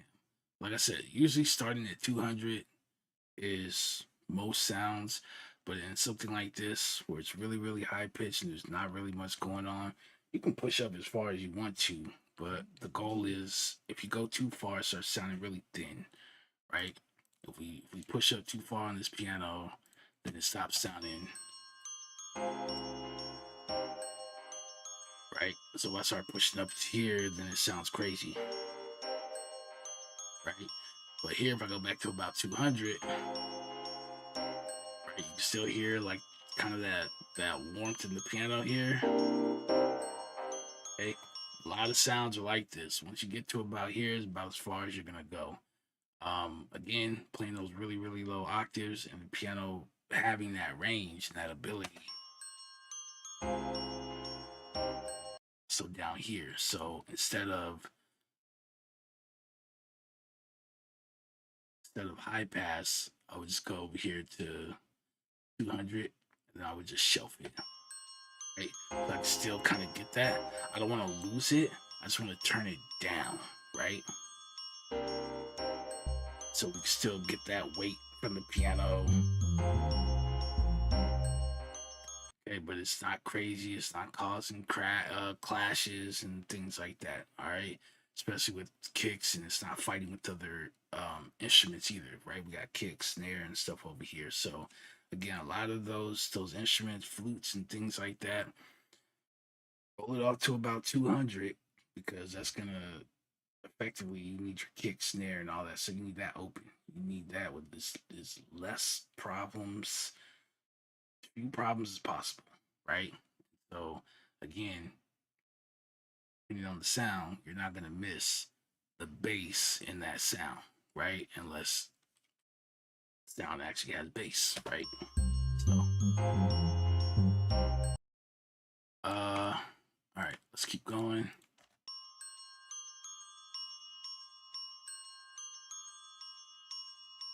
I'm going to here. Then what I want to do is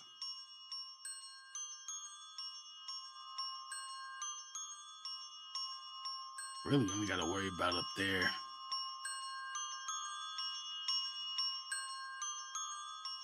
So we get about right here.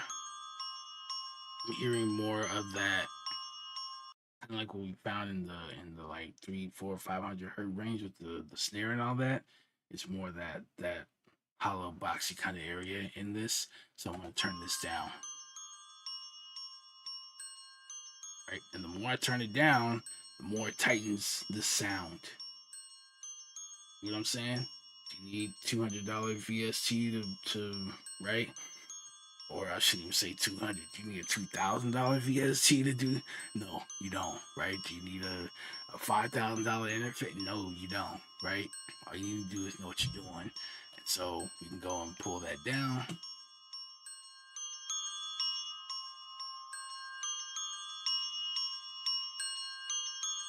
So where I hear the most clarity is coming at this 3K range.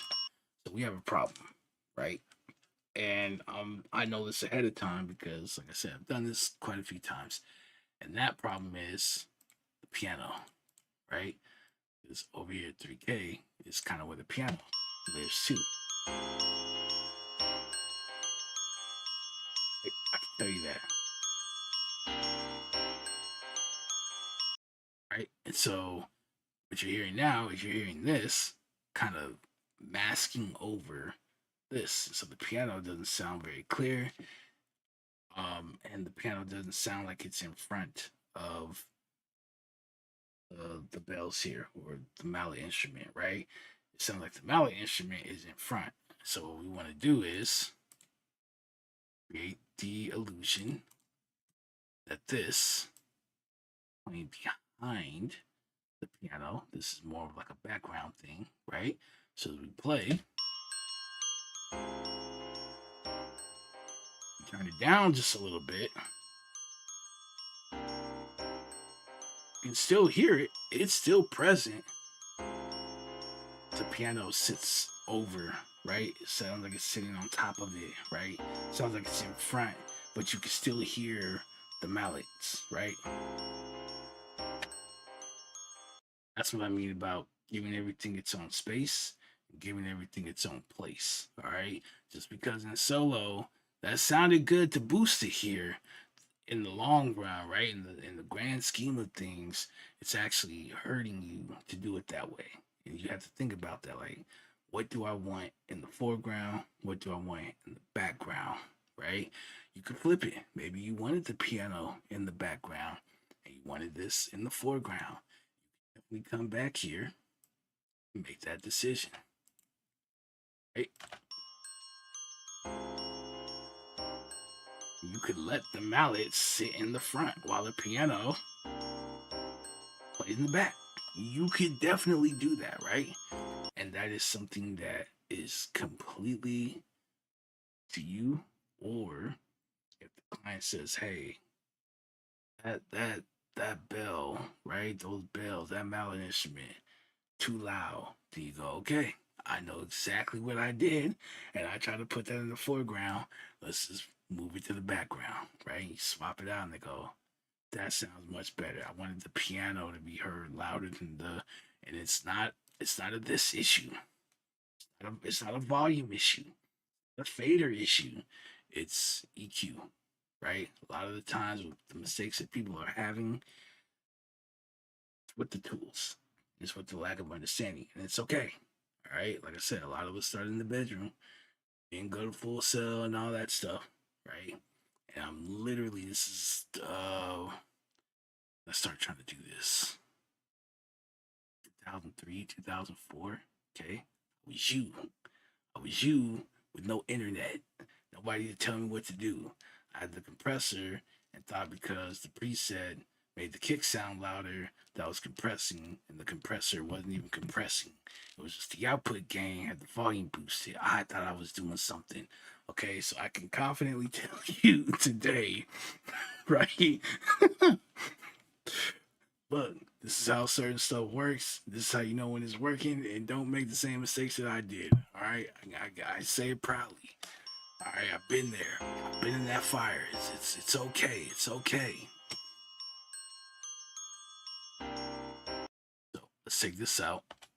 Then what we do is pull this back. Make this more of a background thing.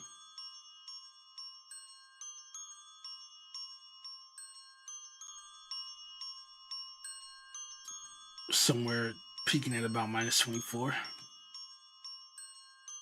We're at about minus 27. So all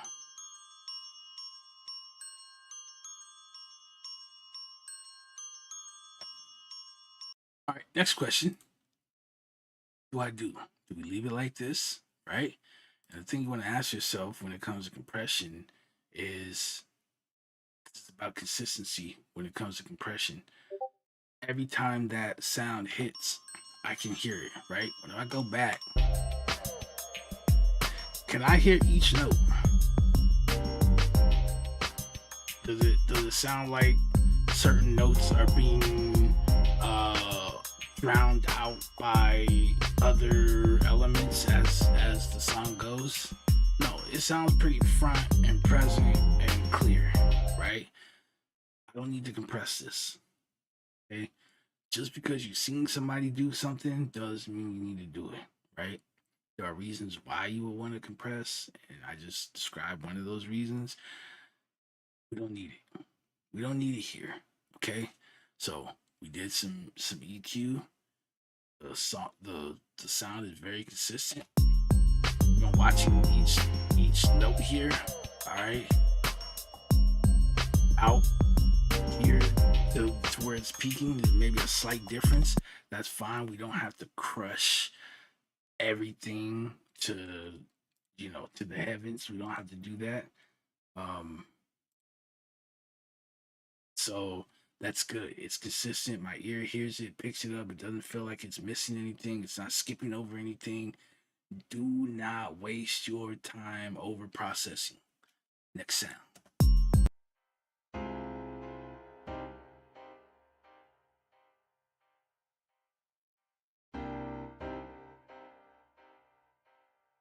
Like I said, here we do have some really low end on this piano. I do not want to wipe that out, so we're just going to take a shelf. It is already pointing at 200, and I'm going to turn it down by like 3 dB.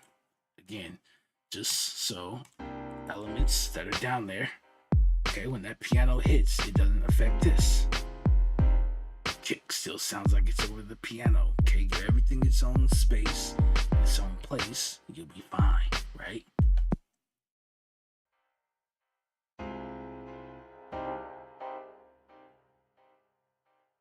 All right, so we have some warmth here. We feel like we need it, we can boost it.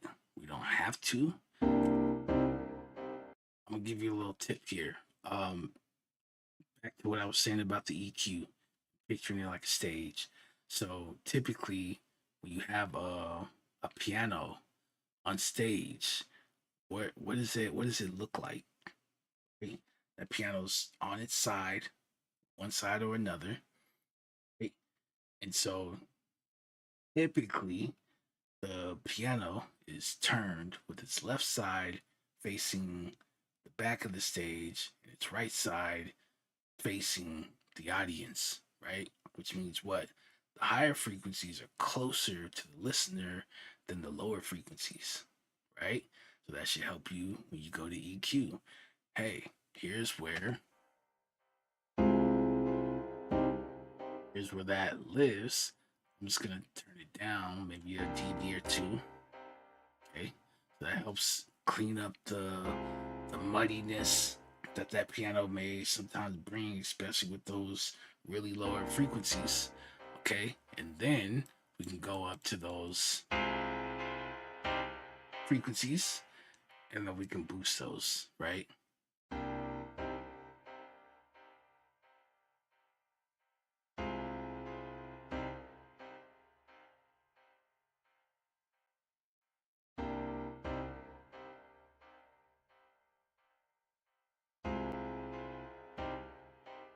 Okay, bam. Again, I didn't do, what was that? Maybe 3, 4 D. Like you don't have to like slam this thing and like raise it up all crazy. Like once you hear the change, just stop. All right, go back, check it in the mix. Does it sound like it's sticking out a little bit more? Right?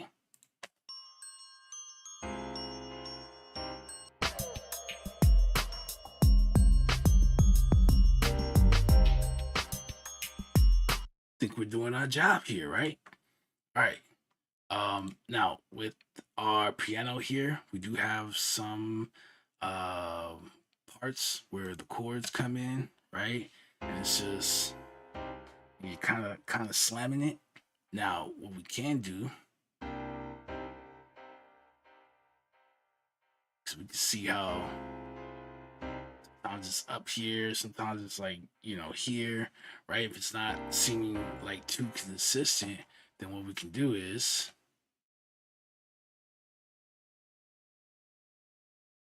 compress. All right. I'm gonna use 1176. Let's make it.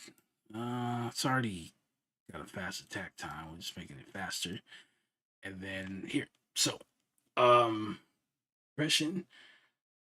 How much is enough? Well, the attack time is how long it takes the compressor to fully compress. All right. I used to think the compressor, the attack time was how long it took before the compressor turned on. No. Once it crosses the threshold and it sends the signal to compress, then it starts to compress and it fully compresses at the attack time you selected. So if we put it on 10 milliseconds, then as soon as the sound goes over, it takes 10 milliseconds for the compressor to fully kick in, right? So it's kind of like almost like a gradual kind of thing, and not a 10 milliseconds, bam. It's not like that, right? So it's a more gradual thing. Like I said, 10 milliseconds is so fast. It's acting fast in the first place, but in the world of sound, we have transients, right, which happen really quickly too. So depending on how you set it, right, you can get the transient to slip through before the compressor fully clamps down on the sound, right? And that's how you can get a more punchy kick or a snare, right? By adjusting the attack time just enough to where it doesn't fully compress until the transient slips through. Or you can make it so fast that as soon as the transient tries to sneak through, get down, right? And then your release time is how long it takes the sound goes under the threshold, how fast it turns off. Okay. And so a good way to gauge it using your eyes is you want to see the compressor move with your sound, right?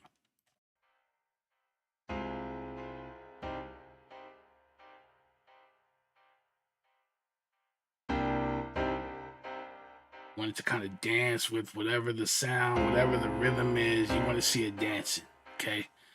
Now that you can see how it goes and then it just like comes back really fast. That might be a little too fast, right? You just wanted to, you just really wanted to kind of move with your sound because that makes it sound the most natural, right? If it starts moving too fast, then it's gonna compress. The volume's gonna go down, and then quickly it goes off, and then the sound comes back up before it has a chance to, right? So you can get like a pumping sound if you do it wrong, right?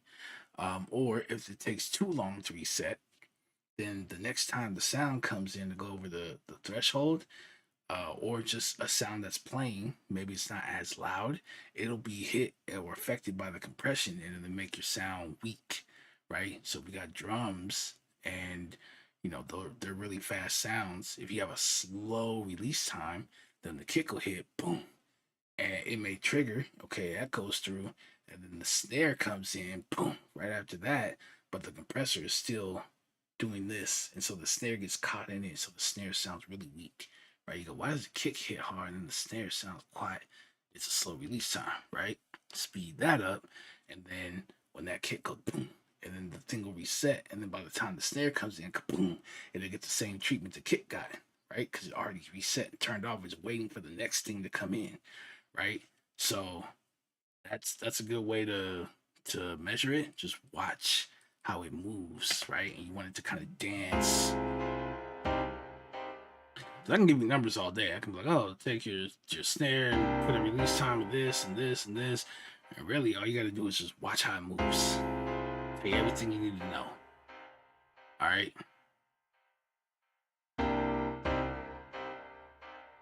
All right.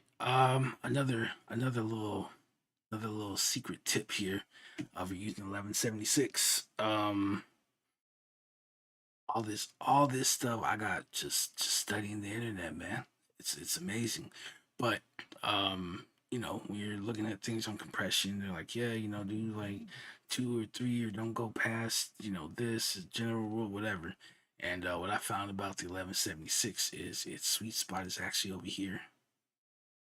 Get about 6 or 7 sounds. It makes you got to listen.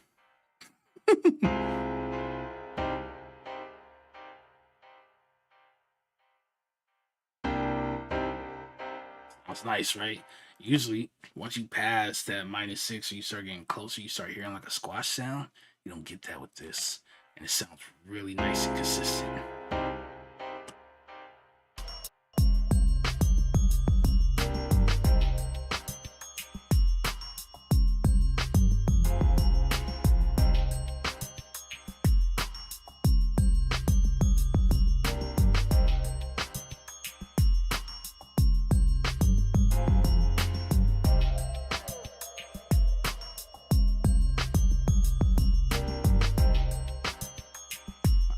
Every time it hits, see we're peaking more here.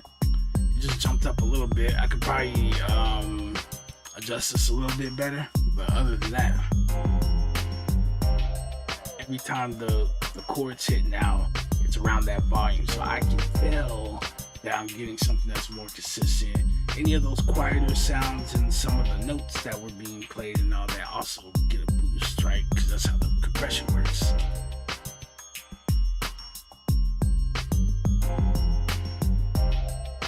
Alright, so we can go from this to this where we get more consistency.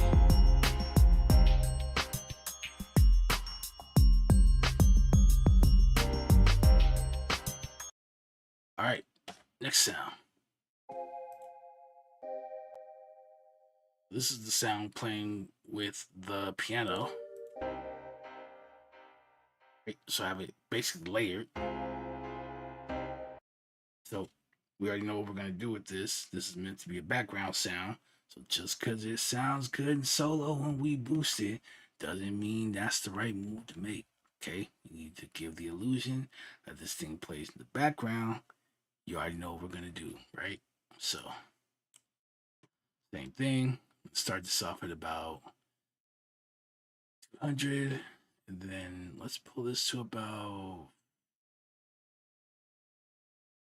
Let's listen to it.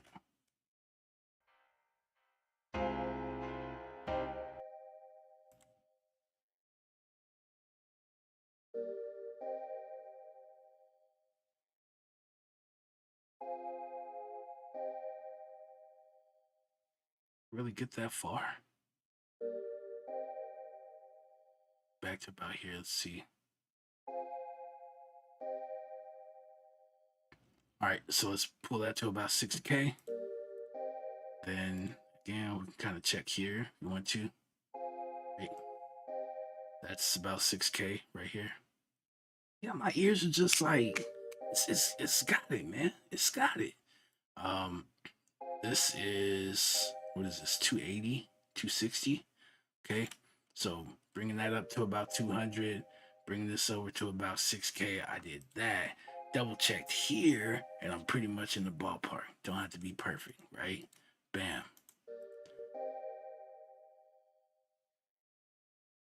All right, turn on our EQ. This has a compressor in it you can use. Yeah, I've tried it. Depending on, like, maybe if I was dealing with the drums or something, I would do it. But typically, if I need it, I'll like using like other compressors and not so much this. Um, but it's not that it's bad. But I also find kind of lack of choice. Like you don't really get to control the attack time. That's already set. And then the only other thing you can set is whether you want to click this for fast attack. Otherwise, it's just slow attack. Like it's that's it. That's all you have. So yeah, if I need to adjust and all that stuff, I just go and reach for an actual compressor. But this isn't bad. It's not that it's bad or anything. So EQ and same thing here. So I already cut off at like 200. This is gonna stop at like 450. We don't really need to like use this band. So let's start here. Again, we're just gonna sweep through. We're gonna be right here. Okay, so we're hearing that hollow boxy kind of area. Down a little bit, tightens up that sound. Okay, turn it up 3K. There's clarity there, but that's also where our piano lives. So what are we gonna do? It's a background sound anyway. And turn it down. All right, check. We're minus 24. It's up a little bit.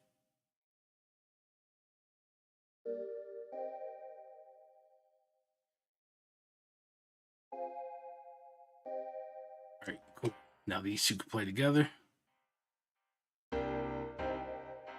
Sounds really clean, right?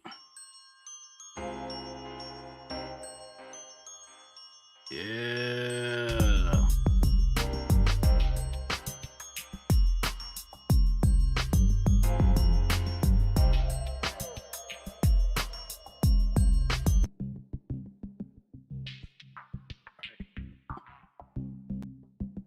And that being the background sound, it sounds pretty good. It blends in with the piano the way that I want it to. I don't feel the need to compress it. I mean, if you want to, you can. I mean, you can even squash it if you wanted to, because it's just going to be in the background anyway. So, what you want to do there, that's on you. Ooh. Headshots in the building. Eastcade's in the building. V is in the building. Yeah. Whole crew showed up. What's going on? Oh, Blue Breed's here too. Whoa. Yeah, man. Get over you there. How y'all doing this morning?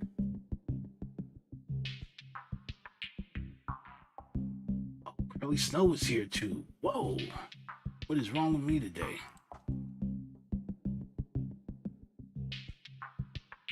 Appreciate you guys all being here.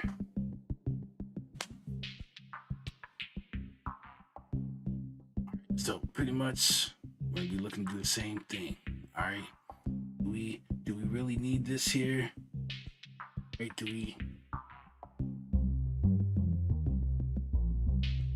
you hear how this is getting taken up, right, by the bass when it comes in, right? So wouldn't it make more sense to maybe if we don't cut in like this, we put a shelf on it and maybe turn that down so it's not as audible and causing problems with this, right?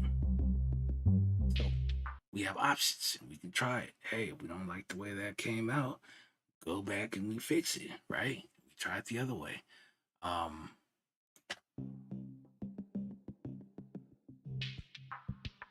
But when I chose this sound, I didn't choose it because I wanted the low end in it. I like the bounce, right? I like the rhythm. All right, so this to about here. That's going to allow, again, things that we have living down here. Okay. Out it. Now every time that boom, boom, boom hits, it's messing with the kick. Okay, the kick tone sound is clear, right? But I can still hear kind of the low end in this like this, right? Or again, if you don't want to do it that way, just take the shelf, turn it down a little bit, right? Does this need to be up here as loud as the kick? No, right? So you can turn that down. And you can still hear that. But again, we already have something here. I don't need that sounding off in the low end while the sub bass is doing the sub bass thing, right? So for me personally, I'm going to end up doing that. And so now when the bass hits, it sounds really clean in that area. We're not getting a clash. All right. So let's go here. Bring that to about there. Get rid of that. Right, and then of course same thing on this side. So sounds like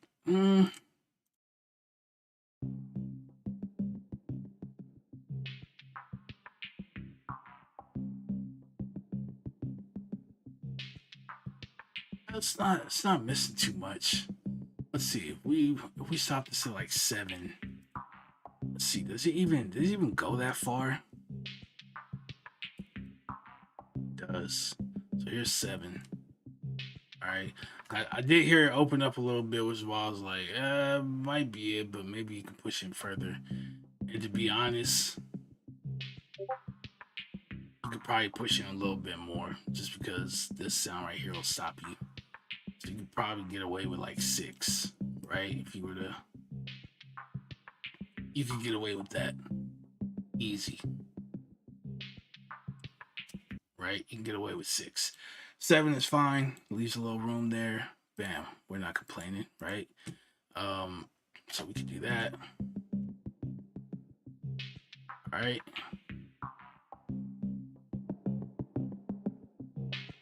Actually, let's do something here.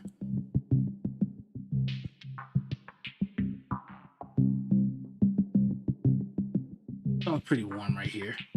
So what I'm gonna do is put this back to a shelf and then just turn this down a little bit. So it's not as kind of present there. It's still there, but not as much.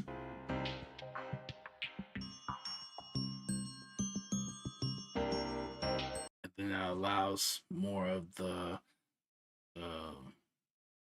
high mids, right, to kind of shine and not be not fighting with the low mids in that sound, right? That's the part that's kind of giving out that rhythm, right?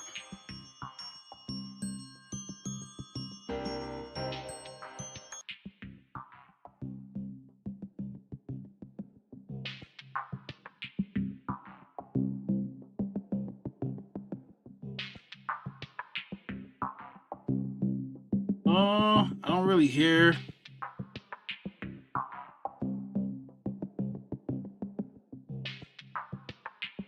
a little, but I don't think it's enough to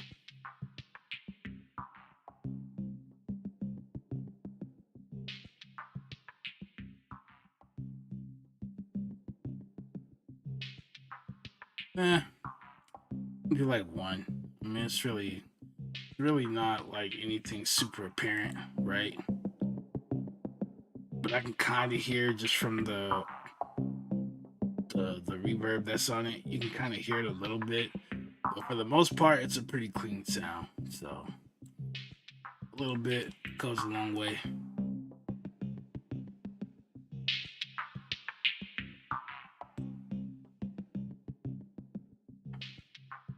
And this, turn it down just a little bit. Again, more of a background thing.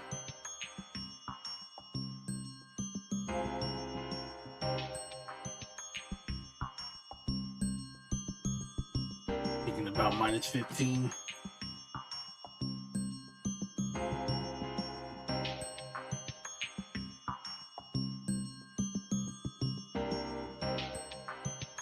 All right, now you can see the inconsistency in this, how it's kind of bouncing around all the place, even sometimes going over where I thought it was kind of peaking at.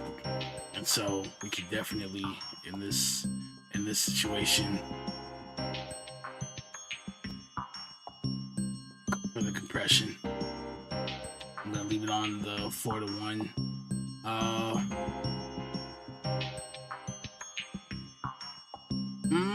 I'm trying to debate if, let's leave it right here in the middle.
I could maybe know where that's coming from too.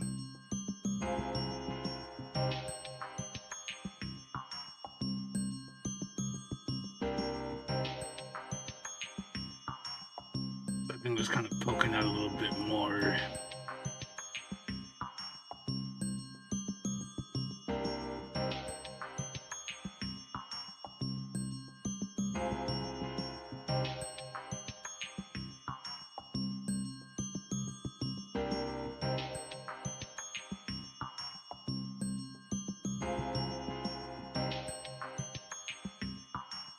Just that one area.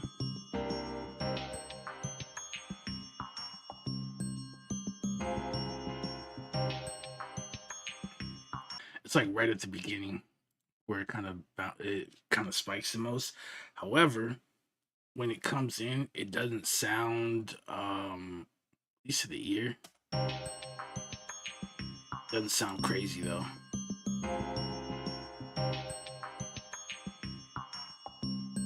Pretty good. I'll leave it.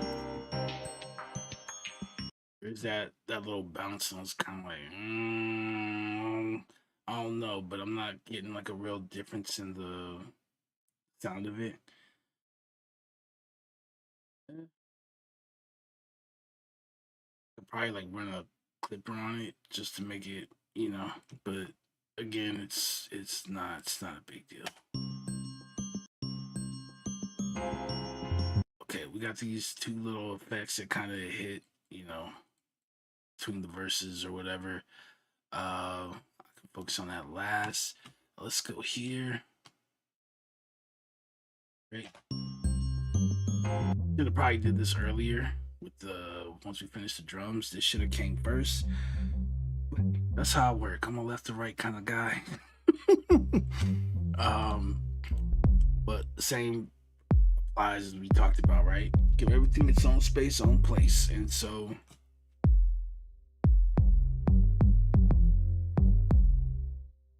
Well, aren't we in the wrong place? There we go. All right, so we cleared out from 60 this way, right? For make room for the bass, right, and the kick. So what we could do is we came here 80, right? We boosted the kick there because we wanted the punch, because we want to hear the kick. We want that like kind of like power from it, but we don't want the weight, right? We're leaving that to the bass. So what we could do here is, because they're gonna clash, obviously, start to turn that down, right? When you do that, then we can create the illusion again that the kick is sitting on top of the bass. Okay. You don't have to go this far, but just as an extreme to kind of show you, right? So however long it takes, or however many dB it takes to get that to happen, just listen.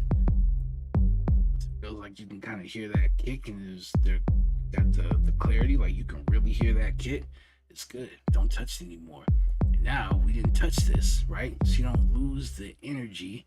You don't lose the rumble of the sub bass. You still hear the kick punching, right? That's how that works. Way too many questions on how you get your kick and bass, and then one's like, you got a side chain. You don't have to do a God. All right, you don't have to do that. All you have to do is just come in here and carve out the frequencies, give everything its own space, its own place, and then if you're looking for, say, like a pumping effect or something like that, do the side chain thing, right? Too many people are trying to take shortcuts. Oh, I don't EQ my kicks, I side chain. I don't EQ my kick and bass. I'm like, all right, that's how you do it, you know. just the way I see it, right? As long as music has been made, I'll put it like this. If you're trying to achieve a certain result, there's a way to go about getting that result. Hell, you could apply this to everyday life. If there's something you want to achieve a certain result, there's a way to go about it. If you choose to go about it in that way, don't complain when you don't get the results you're looking for. It's very simple. It's very simple. Hey, I want to kick that sounds like the one Drake song. There's a way to go about doing that. If you don't want to do the things that need to be done to get the kick to sound like the song, then don't complain when you don't get the kick that you want. Oh, I'm not gonna do that. I'm just gonna do this and put this on here. Oh, that sounds close enough, and then come back 3 days later going, we don't want to hear that. Stop complaining, right? There's a way to go about it. If you're not willing to do it, then hey, that's on you, right? Oh, I don't EQ. I just throw soothe on there and let soothe do all the okay. And then don't complain when you're listening to Kendrick Lamar's N95 and you're like, man, how did they get the bass and the kick to hit like that? The kick sounds really clean. Okay, right? If you're not gonna do what it takes, then don't complain when their production sounds better than yours, right? Trying to tell you how to do it, you only got two options. You're gonna learn, or you're gonna keep trying until you learn. It's one or the other, right?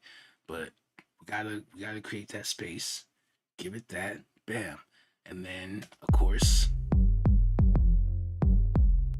A lot of you guys like using 808s and stuff, and it's just all across here, okay? You don't need your 808s in 3K, 4K, 5K, 6K. You got stuff that lives up there. Again, what you're gonna do is create clash. You're gonna create too much energy there, and then you're gonna go, I can't really hear my flute. I can't really hear my piano. Oh, I know the trick for that. We'll just turn it up. And then someone's gonna play it and go, that piano's too loud. You're like, nah, it sounds good. It's just and you're gonna start making all these excuses. But the truth of the matter is, you didn't need to do that, right? All you needed to do is clean out that space. All right. So once you get to about 1.5, 1K, like especially for like 808s, that's it, right? Because everything else starts living up here. Your pianos are at 3K, right? Your chimes are sitting up here at 3K. We got other sounds here, right? This would boost it like 4.5K, something like that. Those sounds live up there. If I sit here and let the bass just rattle up there, I'm gonna start getting clashes, right? I'm gonna start having problems. It's gonna start becoming build up, and then again, start thinking I need like $50,000 to make something sing, and you don't need to do that. But all you need is to arm yourself with the knowledge on how things are done, and then trust the process. All right, 5 moves ahead. Hey, when we started EQing these drums, you were probably like, I don't think that's it. And then after this happened, what? Now you see the vision, right? Some of this stuff that you're hearing, it's not being done in one step. It's not being done with 2 plugins. It's multiple steps, and everything is doing a little part here, a little part here, a little part here. And by the time it gets to the end of it, you're like, oh, yeah, okay, that took some work, but it sounds really good. Yeah, exactly, right? So something like that, and then you have this, and you got to be careful here because while there's information that may help you, it could also hurt you. Okay, so here in about the 300 to 400 range, or even 500. All right, bass gets more audible. Right, feel like you can't really hear that. Try boosting in this area. Okay, so that it's more audible, but you don't need it to be audible on bigger speakers, right? Bigger speakers are going to catch it. So this is typically for smaller speakers, phone speakers, small computer speakers, maybe small headphones, laptop speakers, things like that. Most people are not listening to songs on those devices and thinking, man, the bass sounds weak on that, right? Every time you pick a bass sound doesn't mean you need to go boosting this just because someone said you can hear it on smaller speakers. Majority of the time, they're gonna hear it a very little bit, but not no whole lot. It's not gonna shake their speakers. It's not gonna blow up their laptop speakers, right? The 808s are not gonna just magically go. Their like laptop starts shaking. Okay, that's a fairy tale slash nightmare. Don't do it. However, sometimes you may want that to be a little bit more audible, especially like bass guitars, right? Um, you can boost there a little bit, but also be careful because you may have other sounds, right? There's toms and things like that, and sometimes they're here, and so you need to make choice on what's actually going to be there, what's not, right? And this, you can kind of get away with it. There's not really anything happening here, right? The piano, we even dropped that a little bit here, right? So it's fine if you wanted to like boost there a little bit, but again, as you can see here on the visual EQ, does it look very bright to you? Looks really bright right here, but not over here. So what does that tell you? There's not a lot of energy over here to begin with, right? So it means you're gonna end up doing something crazy just so you can hear it. And if you want something like that, you gotta do all this crazy stuff just to hear it. What's the solution? Go find a better bass sound and just replace it. All right, go find a better bass sound and replace it.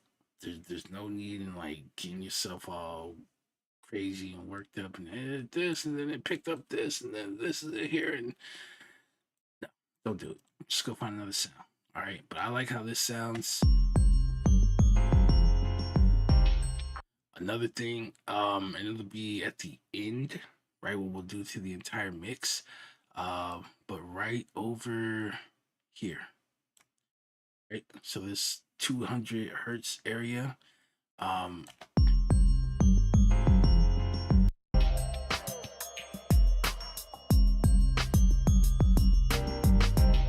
I guess to the whole of the track is what we'll be addressing, but here what you'll find is right based on where we EQ the snare, where the bass and the snare is, and or no, not the 200 hertz. I'm tripping on that. The 200 hertz area is sometimes your snare is close by over there, right? And sometimes the bass is powerful enough where it starts to overlap. Okay.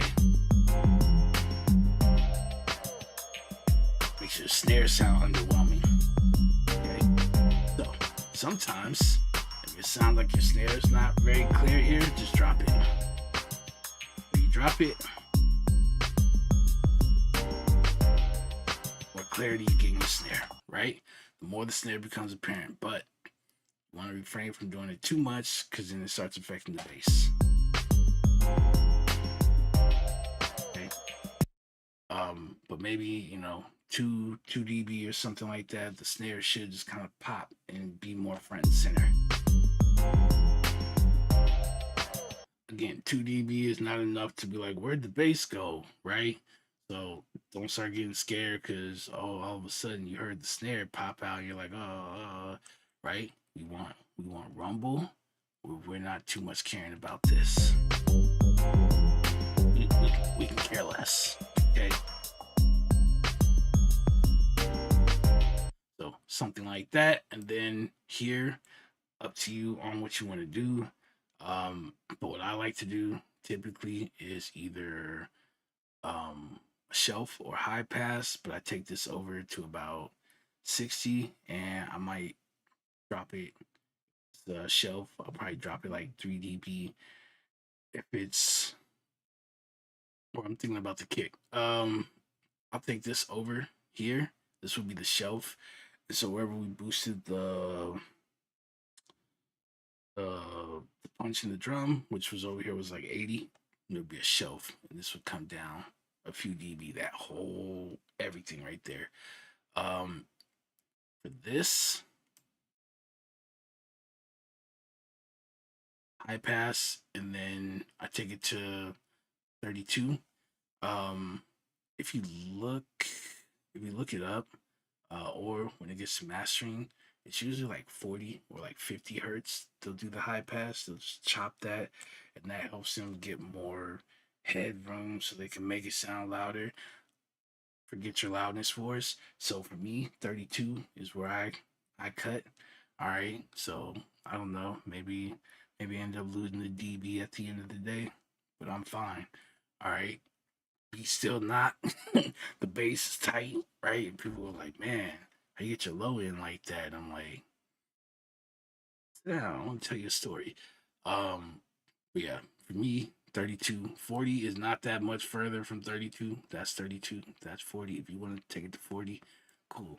It's still giving you a slope. It's still picking up down to like 20 hertz, unless you have a very, very, very, very, I mean, very expensive sub. You're not even like picking that stuff up.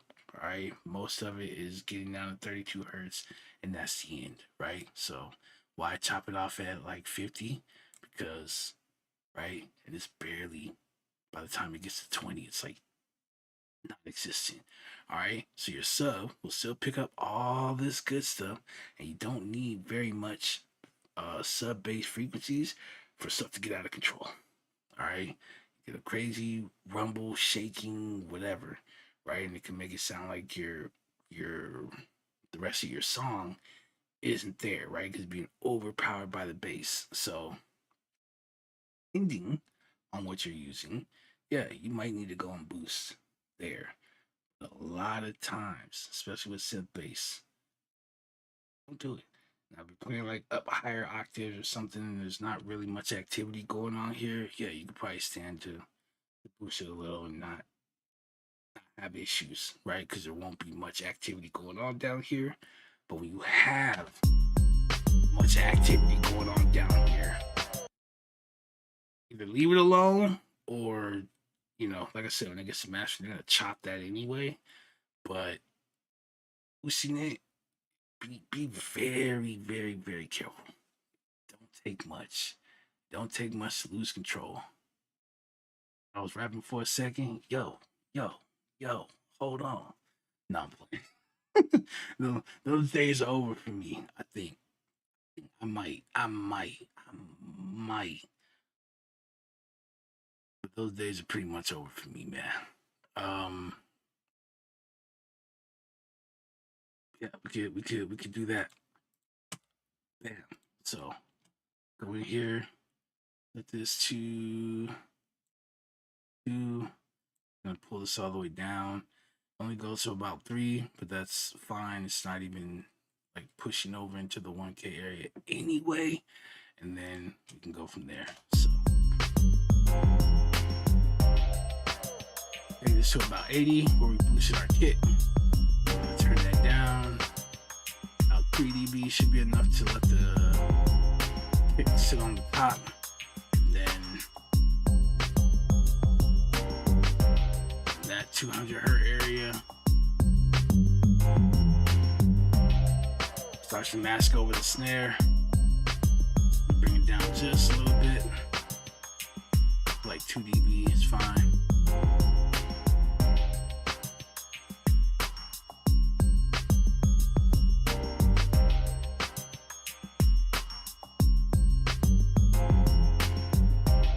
All right. Then I guess if you want to do it this way, should have did the compressor first, but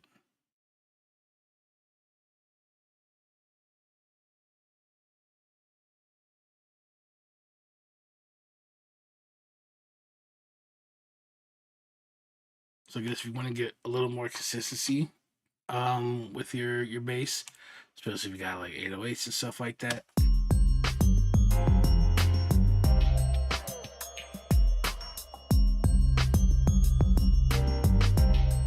Compress this first.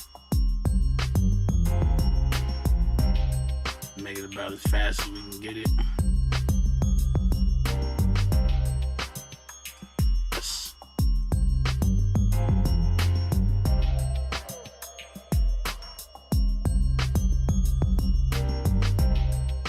Okay, and then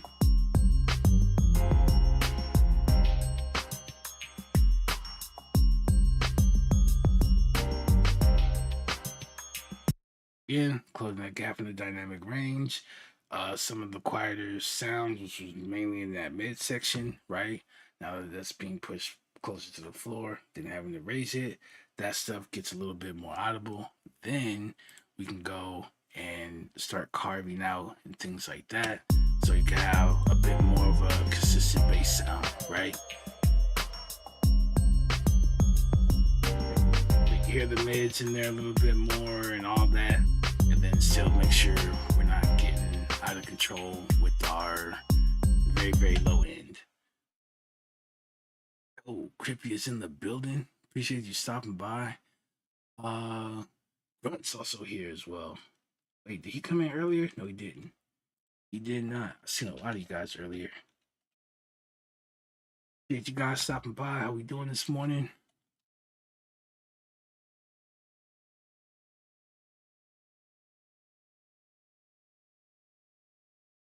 That right? I think the bot broke. I said, man, I had you up for a while. I've been getting housework done. Hey, I appreciate it. Appreciate the lurks, man. Appreciate all y'all being here.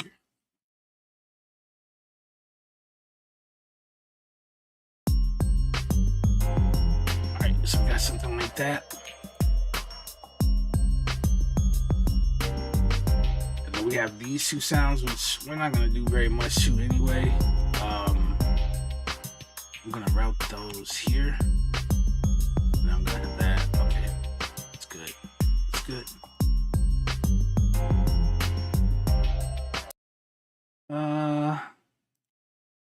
So let's take this. These are just little background effects here. I'm not gonna do too much to this. That's the wrong one. Is it right here, I think?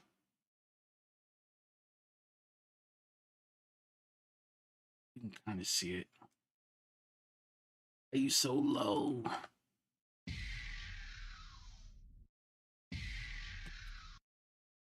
All right, so same thing here, right? we don't need this sounding off here. We really don't, right? Get all that bass out of there. While we're hearing the wah, wah, wah, wah, wah, we're not gonna hear it like that, right? But we do want to hear this, right? So we chop that off. Got some hollow boxing and stuff going on here. We could stand to turn that down, right?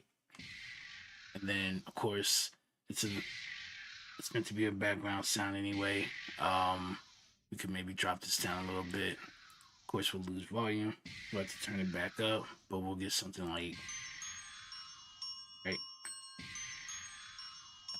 Again, something that you'll hear, but sounds a bit more clean and definitely doesn't sound like,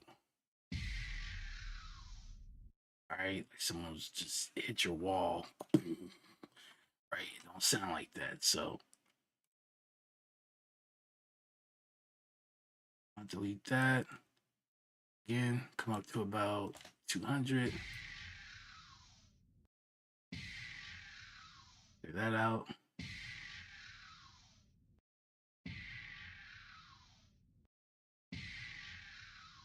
Get to about 7 should be fine. Okay. Still got a little bit of something going on there.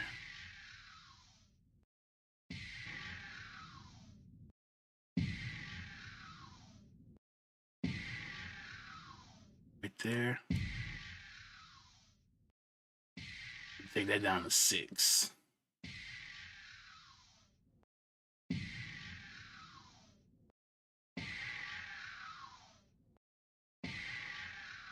Tend to do without that too. I don't think we need to adjust the rest of that, honestly. 4.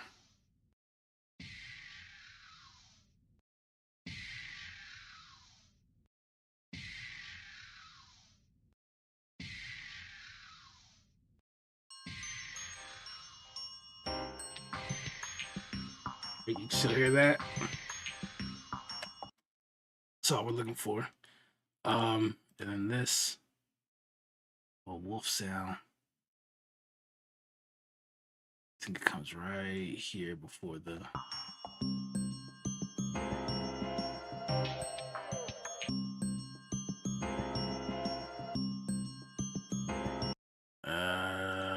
Okay, and then same thing. So even here, still sounds pretty clean. Doesn't sound thin or anything like that. That starts to sound a little dull, right? So we can come back. Like it opens up about there. 5 is fine.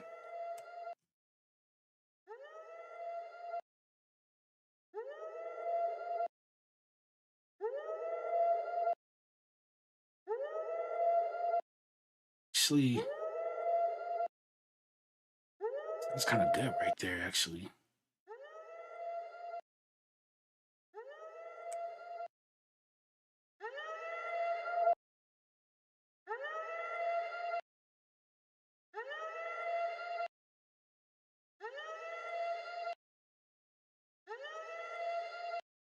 Really good right there.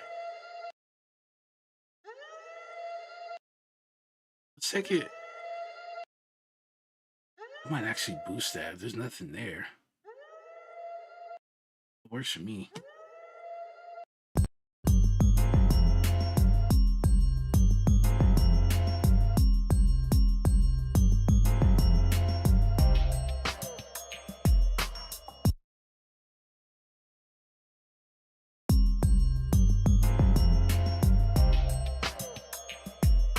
Bothers me none. All right.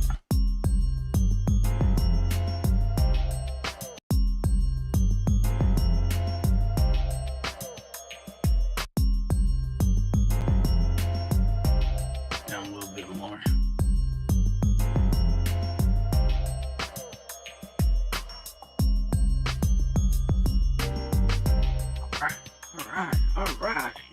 Okay, so everything has kind of been treated, and now we have a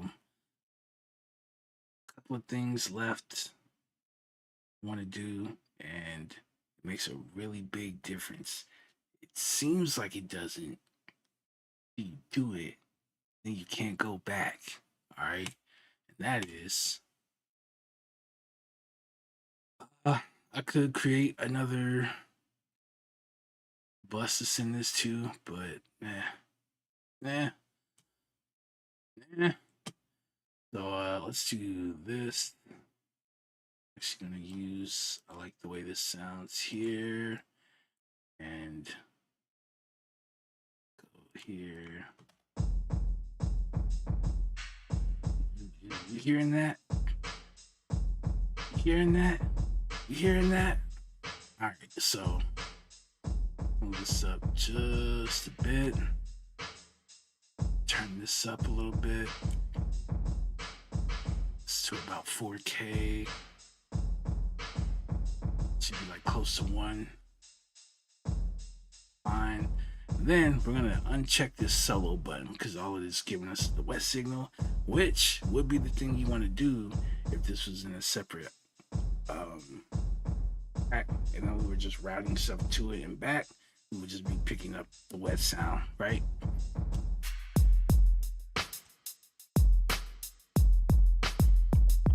Let's go. Let's turn this down. I bleed so much into it. And then typically on this one, kind of follow the same thing, but I do a little bit more. So let's take this. We can do this, just hold, click and drag, let go. We'll copy this whole thing over, and then turn this up a little bit more.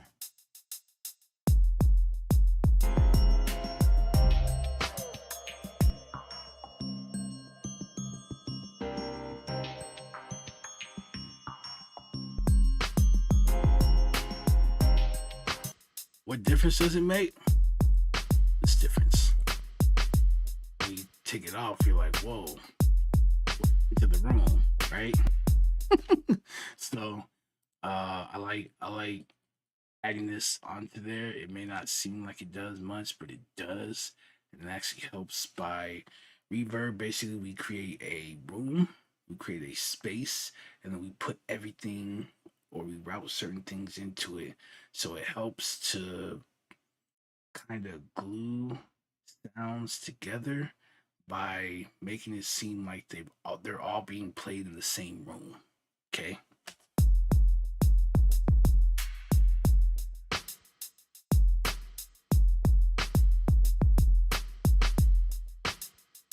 Now that kick is going crazy.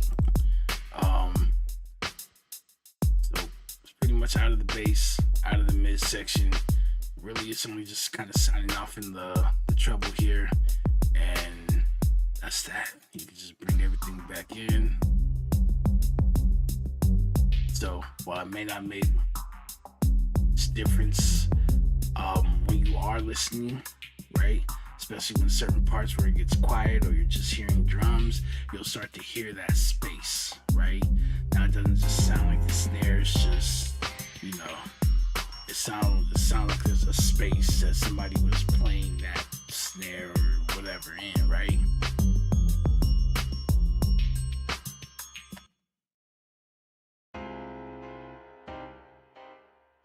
Right? Makes it that much better.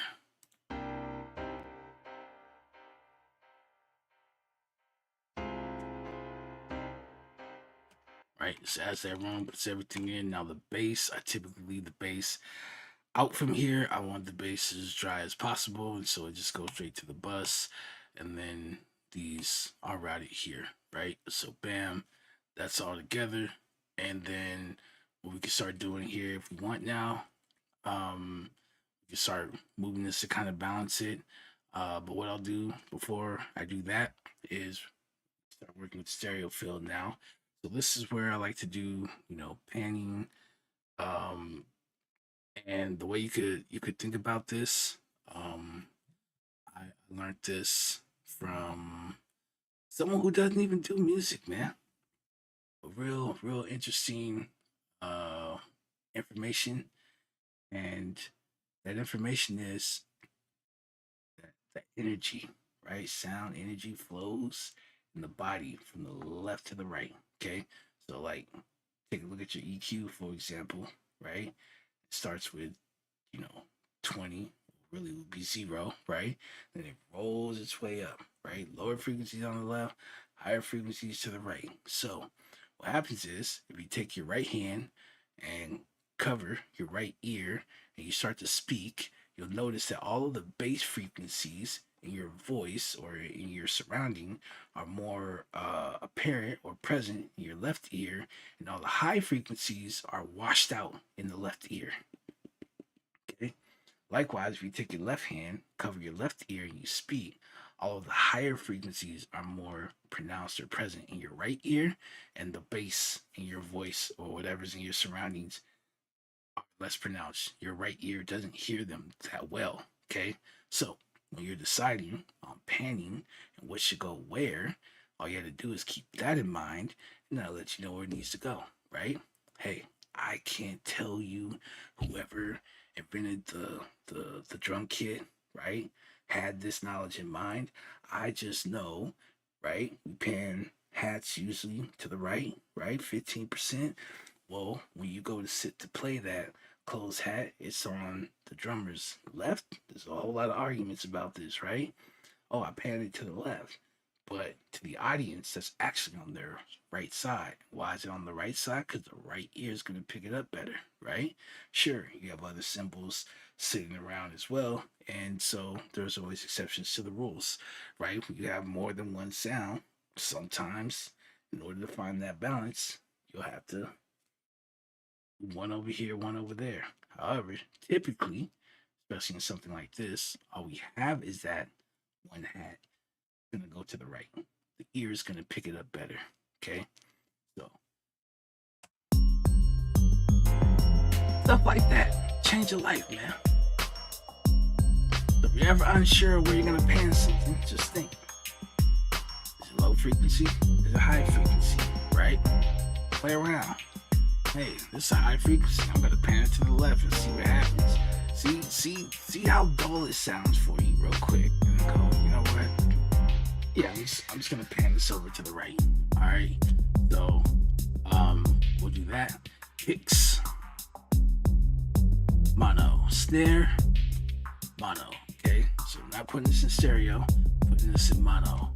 Bass goes in the mono. All right. I'm doing this now in the mix. When it gets to the master, they don't even have to mid-side this stuff, all right? It's already done for them. I know they would be so proud of me. They'll be like, this man knows what he's doing, right? It's an extra plugin I don't have to reach for. I'm just saying, right?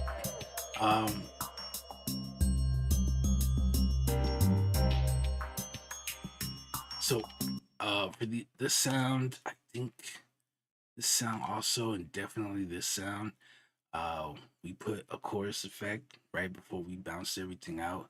So that stuff's already printed. It's already kind of spread. So I don't have to too much worry about that.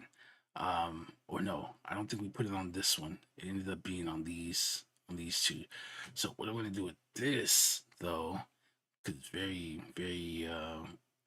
high frequency sound, is definitely going to the right. And I'm going to start that at about 20-25.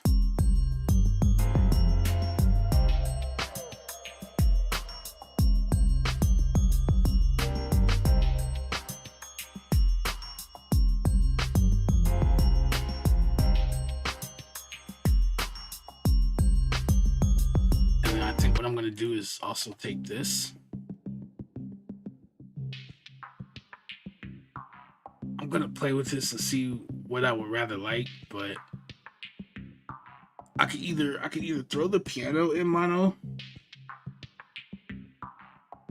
and leave this in stereo, or I want to put this in mono and leave the piano. I think it sounds better this way.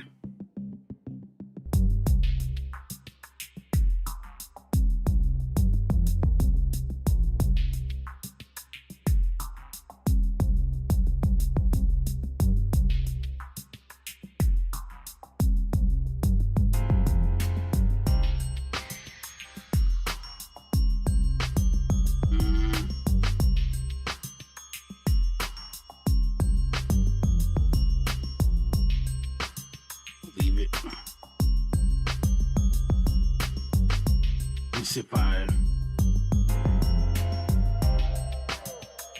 And that sounds too bad right there.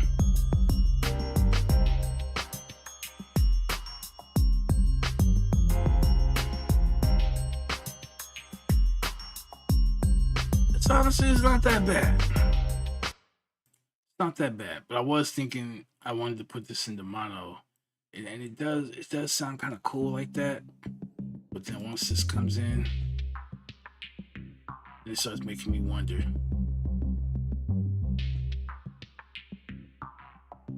And then it stops dancing. Right? It is kind of dancing a little bit. So we'll leave it like that. Right? So with that being said, let's go start making some adjustments.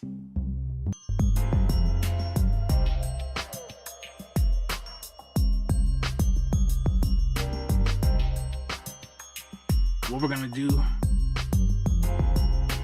now is we're gonna just take the fader and move it dB by dB.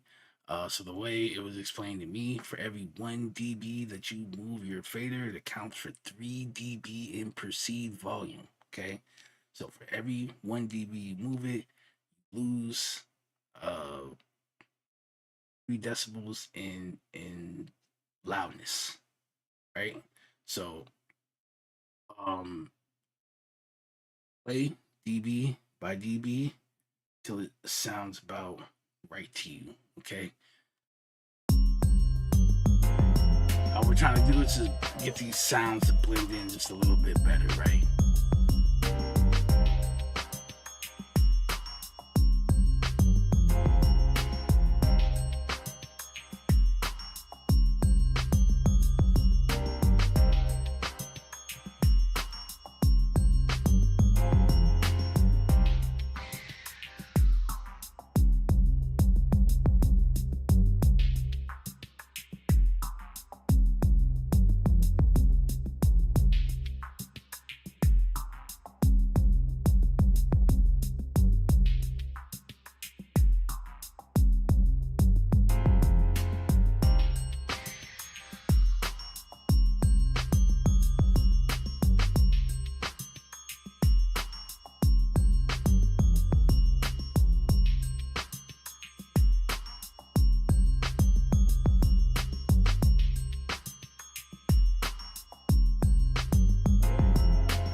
Effects.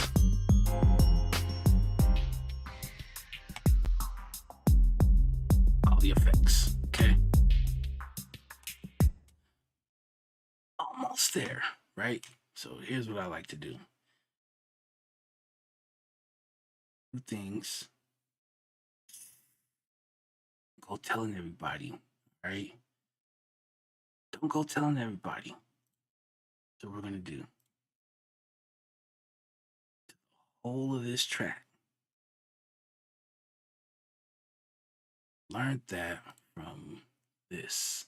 And I was wondering, I was asking, it's like I wasn't sure if I needed it or not. I decided I didn't need it. Then I ran into a video. And this lady basically said what I was looking at that I didn't need.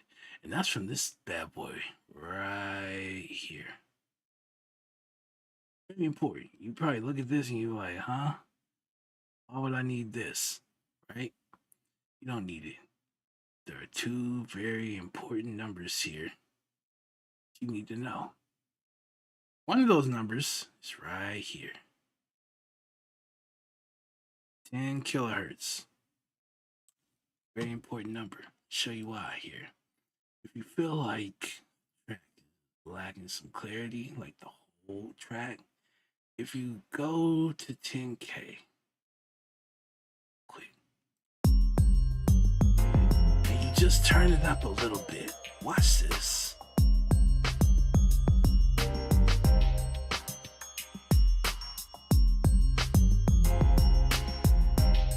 I'm gonna turn it all the way up so you can hear what I'm talking about.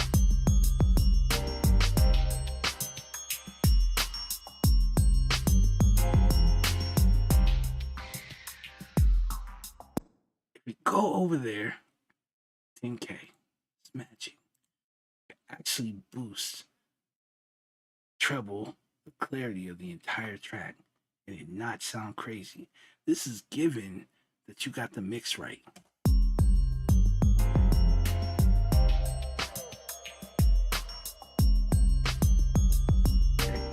Dial it into your taste. Like I said, once I hear a little bit, I'm done. I'm done. I don't need to go any further. The second number that you need to know is this number right here. Okay? Now, thing is, this is on a shelf, which is, yeah, I didn't know, but it is what it is. But second number is 110. Here's another one, right? So you have kick. Did I say punching the kick usually lives between 70, 90 hertz, right? Your snare, where does your snare live? Usually the base of the snare, right? It's like 140, 150, 160 up, right? So between 90 and 130, what's there? Just where you started to roll off the snare and whatever in the kick, not anything you need, right? And so what do you have there? You have kick and a snare, right? And so a lot of times when these two instruments are playing, it feels like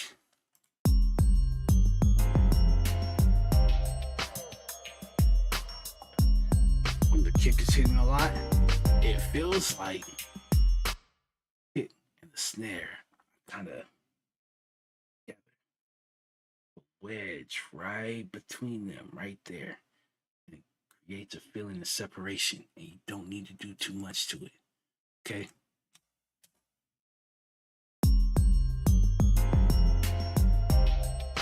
Show you on extreme. Okay? Right? But remember, you also have your bass playing here too.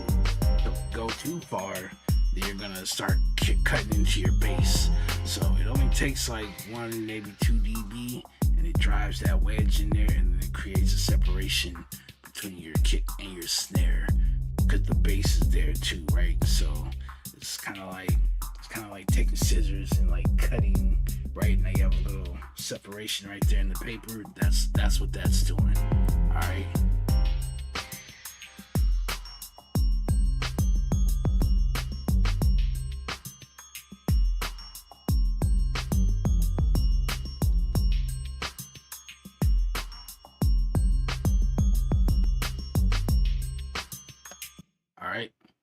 Then this thing, you probably heard about it. Good. You should be doing it. I'm gonna add a compressor, okay, to the whole of the track, and then what does this do? It's gonna help you when it gets to mastering. It's one less thing you gotta worry about, right? I mean, unless there's like some kind of color that you want to get out of it or something like that. But as far as trying to make it more balanced or anything like that, you do that here. Do that to the mix. And then when it's time to master the mix, the mastering engineer doesn't have to work too hard, right? trying to get your song, because it's all about what the track needs when it gets to mastering. The mix should be done, right? And it's just about giving the track what it needs, finalizing it so that it's ready for whatever genre it's going to. And quite frankly, you know, that might even be a lie because I found out some information that made me go like, do we really need to master?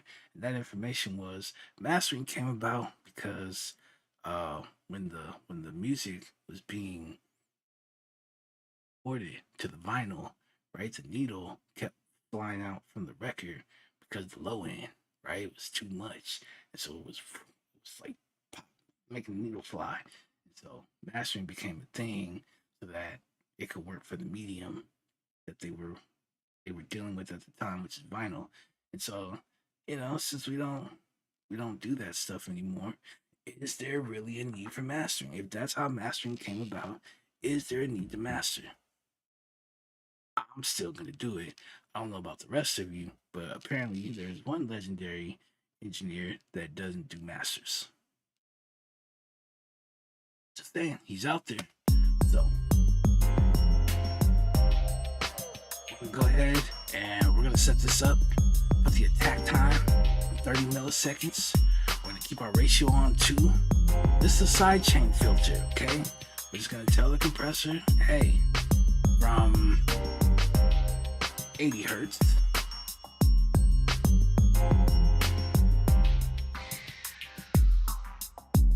Okay? And it's a high pass, so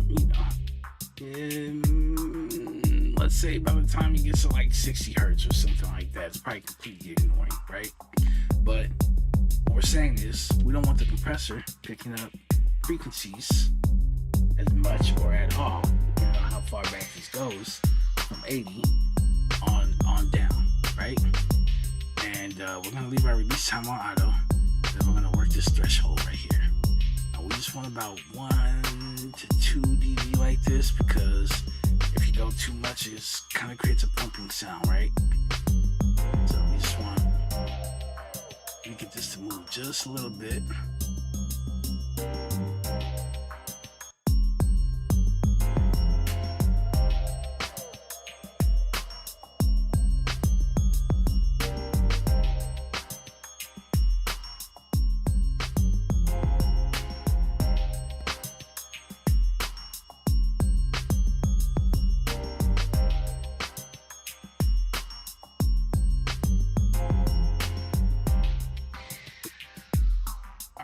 Now,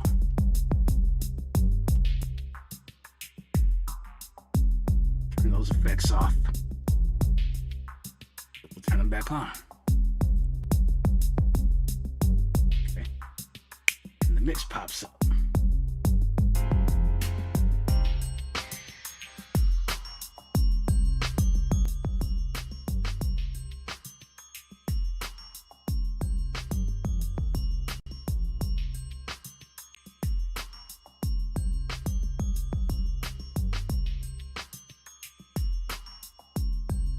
Do we mess up there? There we go.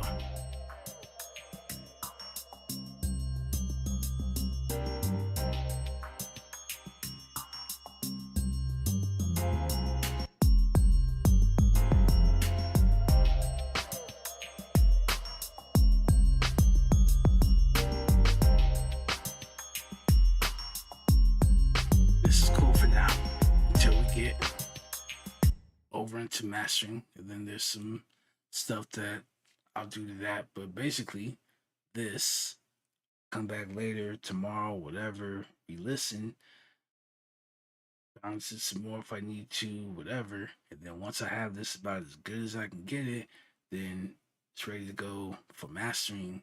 And then I'll create a separate session. I'll put that up there, and then I can show you guys that. We can build a master chain and go through there and get a more polished product. I like the mastering process, and I think it's important if you are looking for that industry sound. Just because you don't do it, then you're kind of skipping out on the things that actually make it sound the way it sounds. Like like using this baby right here, right? You don't know what that is. You'll find out next time. But it's nice, right? It's another tape machine, legendary alongside the Studio 800, and it does its job. I've never owned one of these things, uh, but it's nice, and maybe I'll have the pleasure, or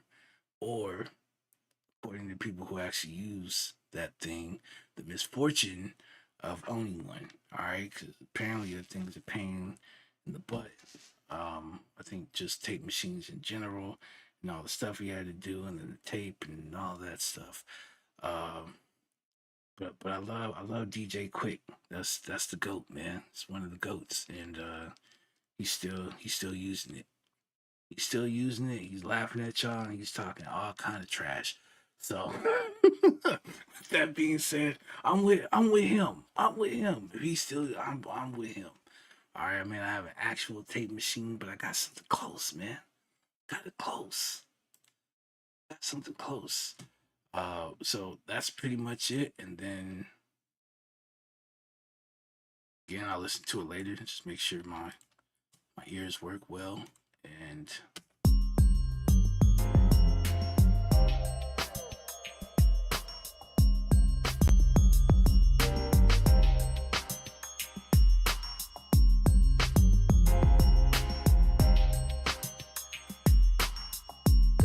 it's got a nice sound to it, right? I can put this to the left. We'll actually do that. There's just that one sound. Save.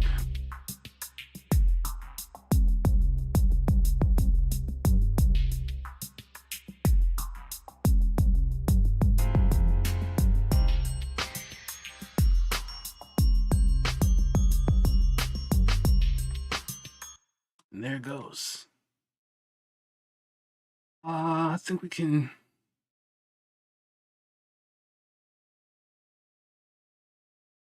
Not perfect, but we can at least bounce it out. And I can listen to it later without having to pull up the program and all that. Be a lot faster. Yeah, that concludes that tutorial.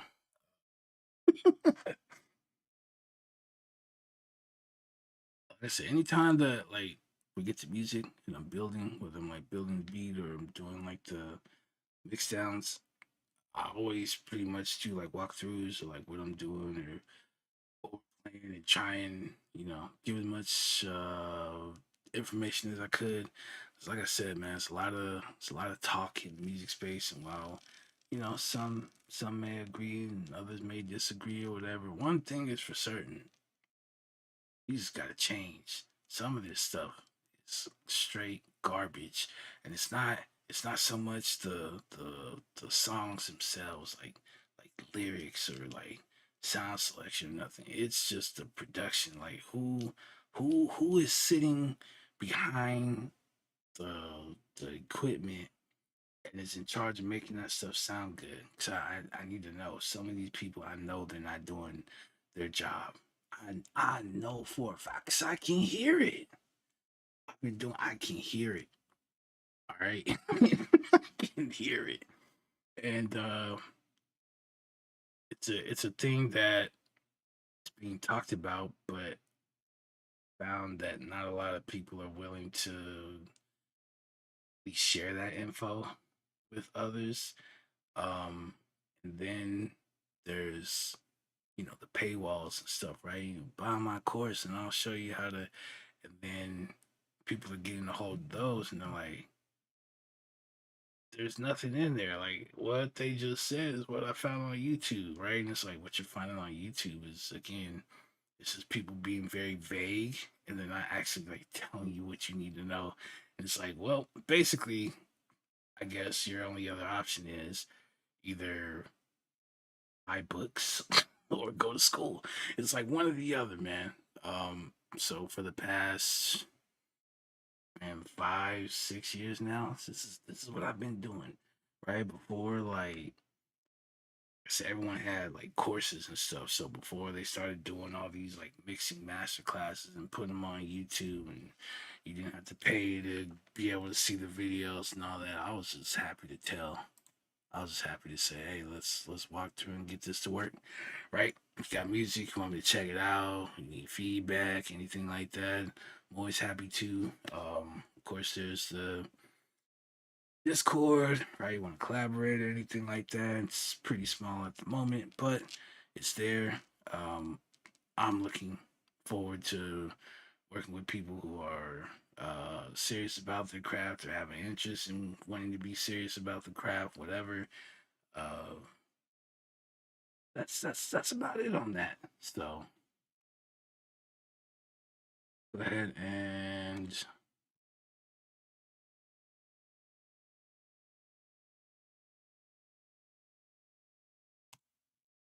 this.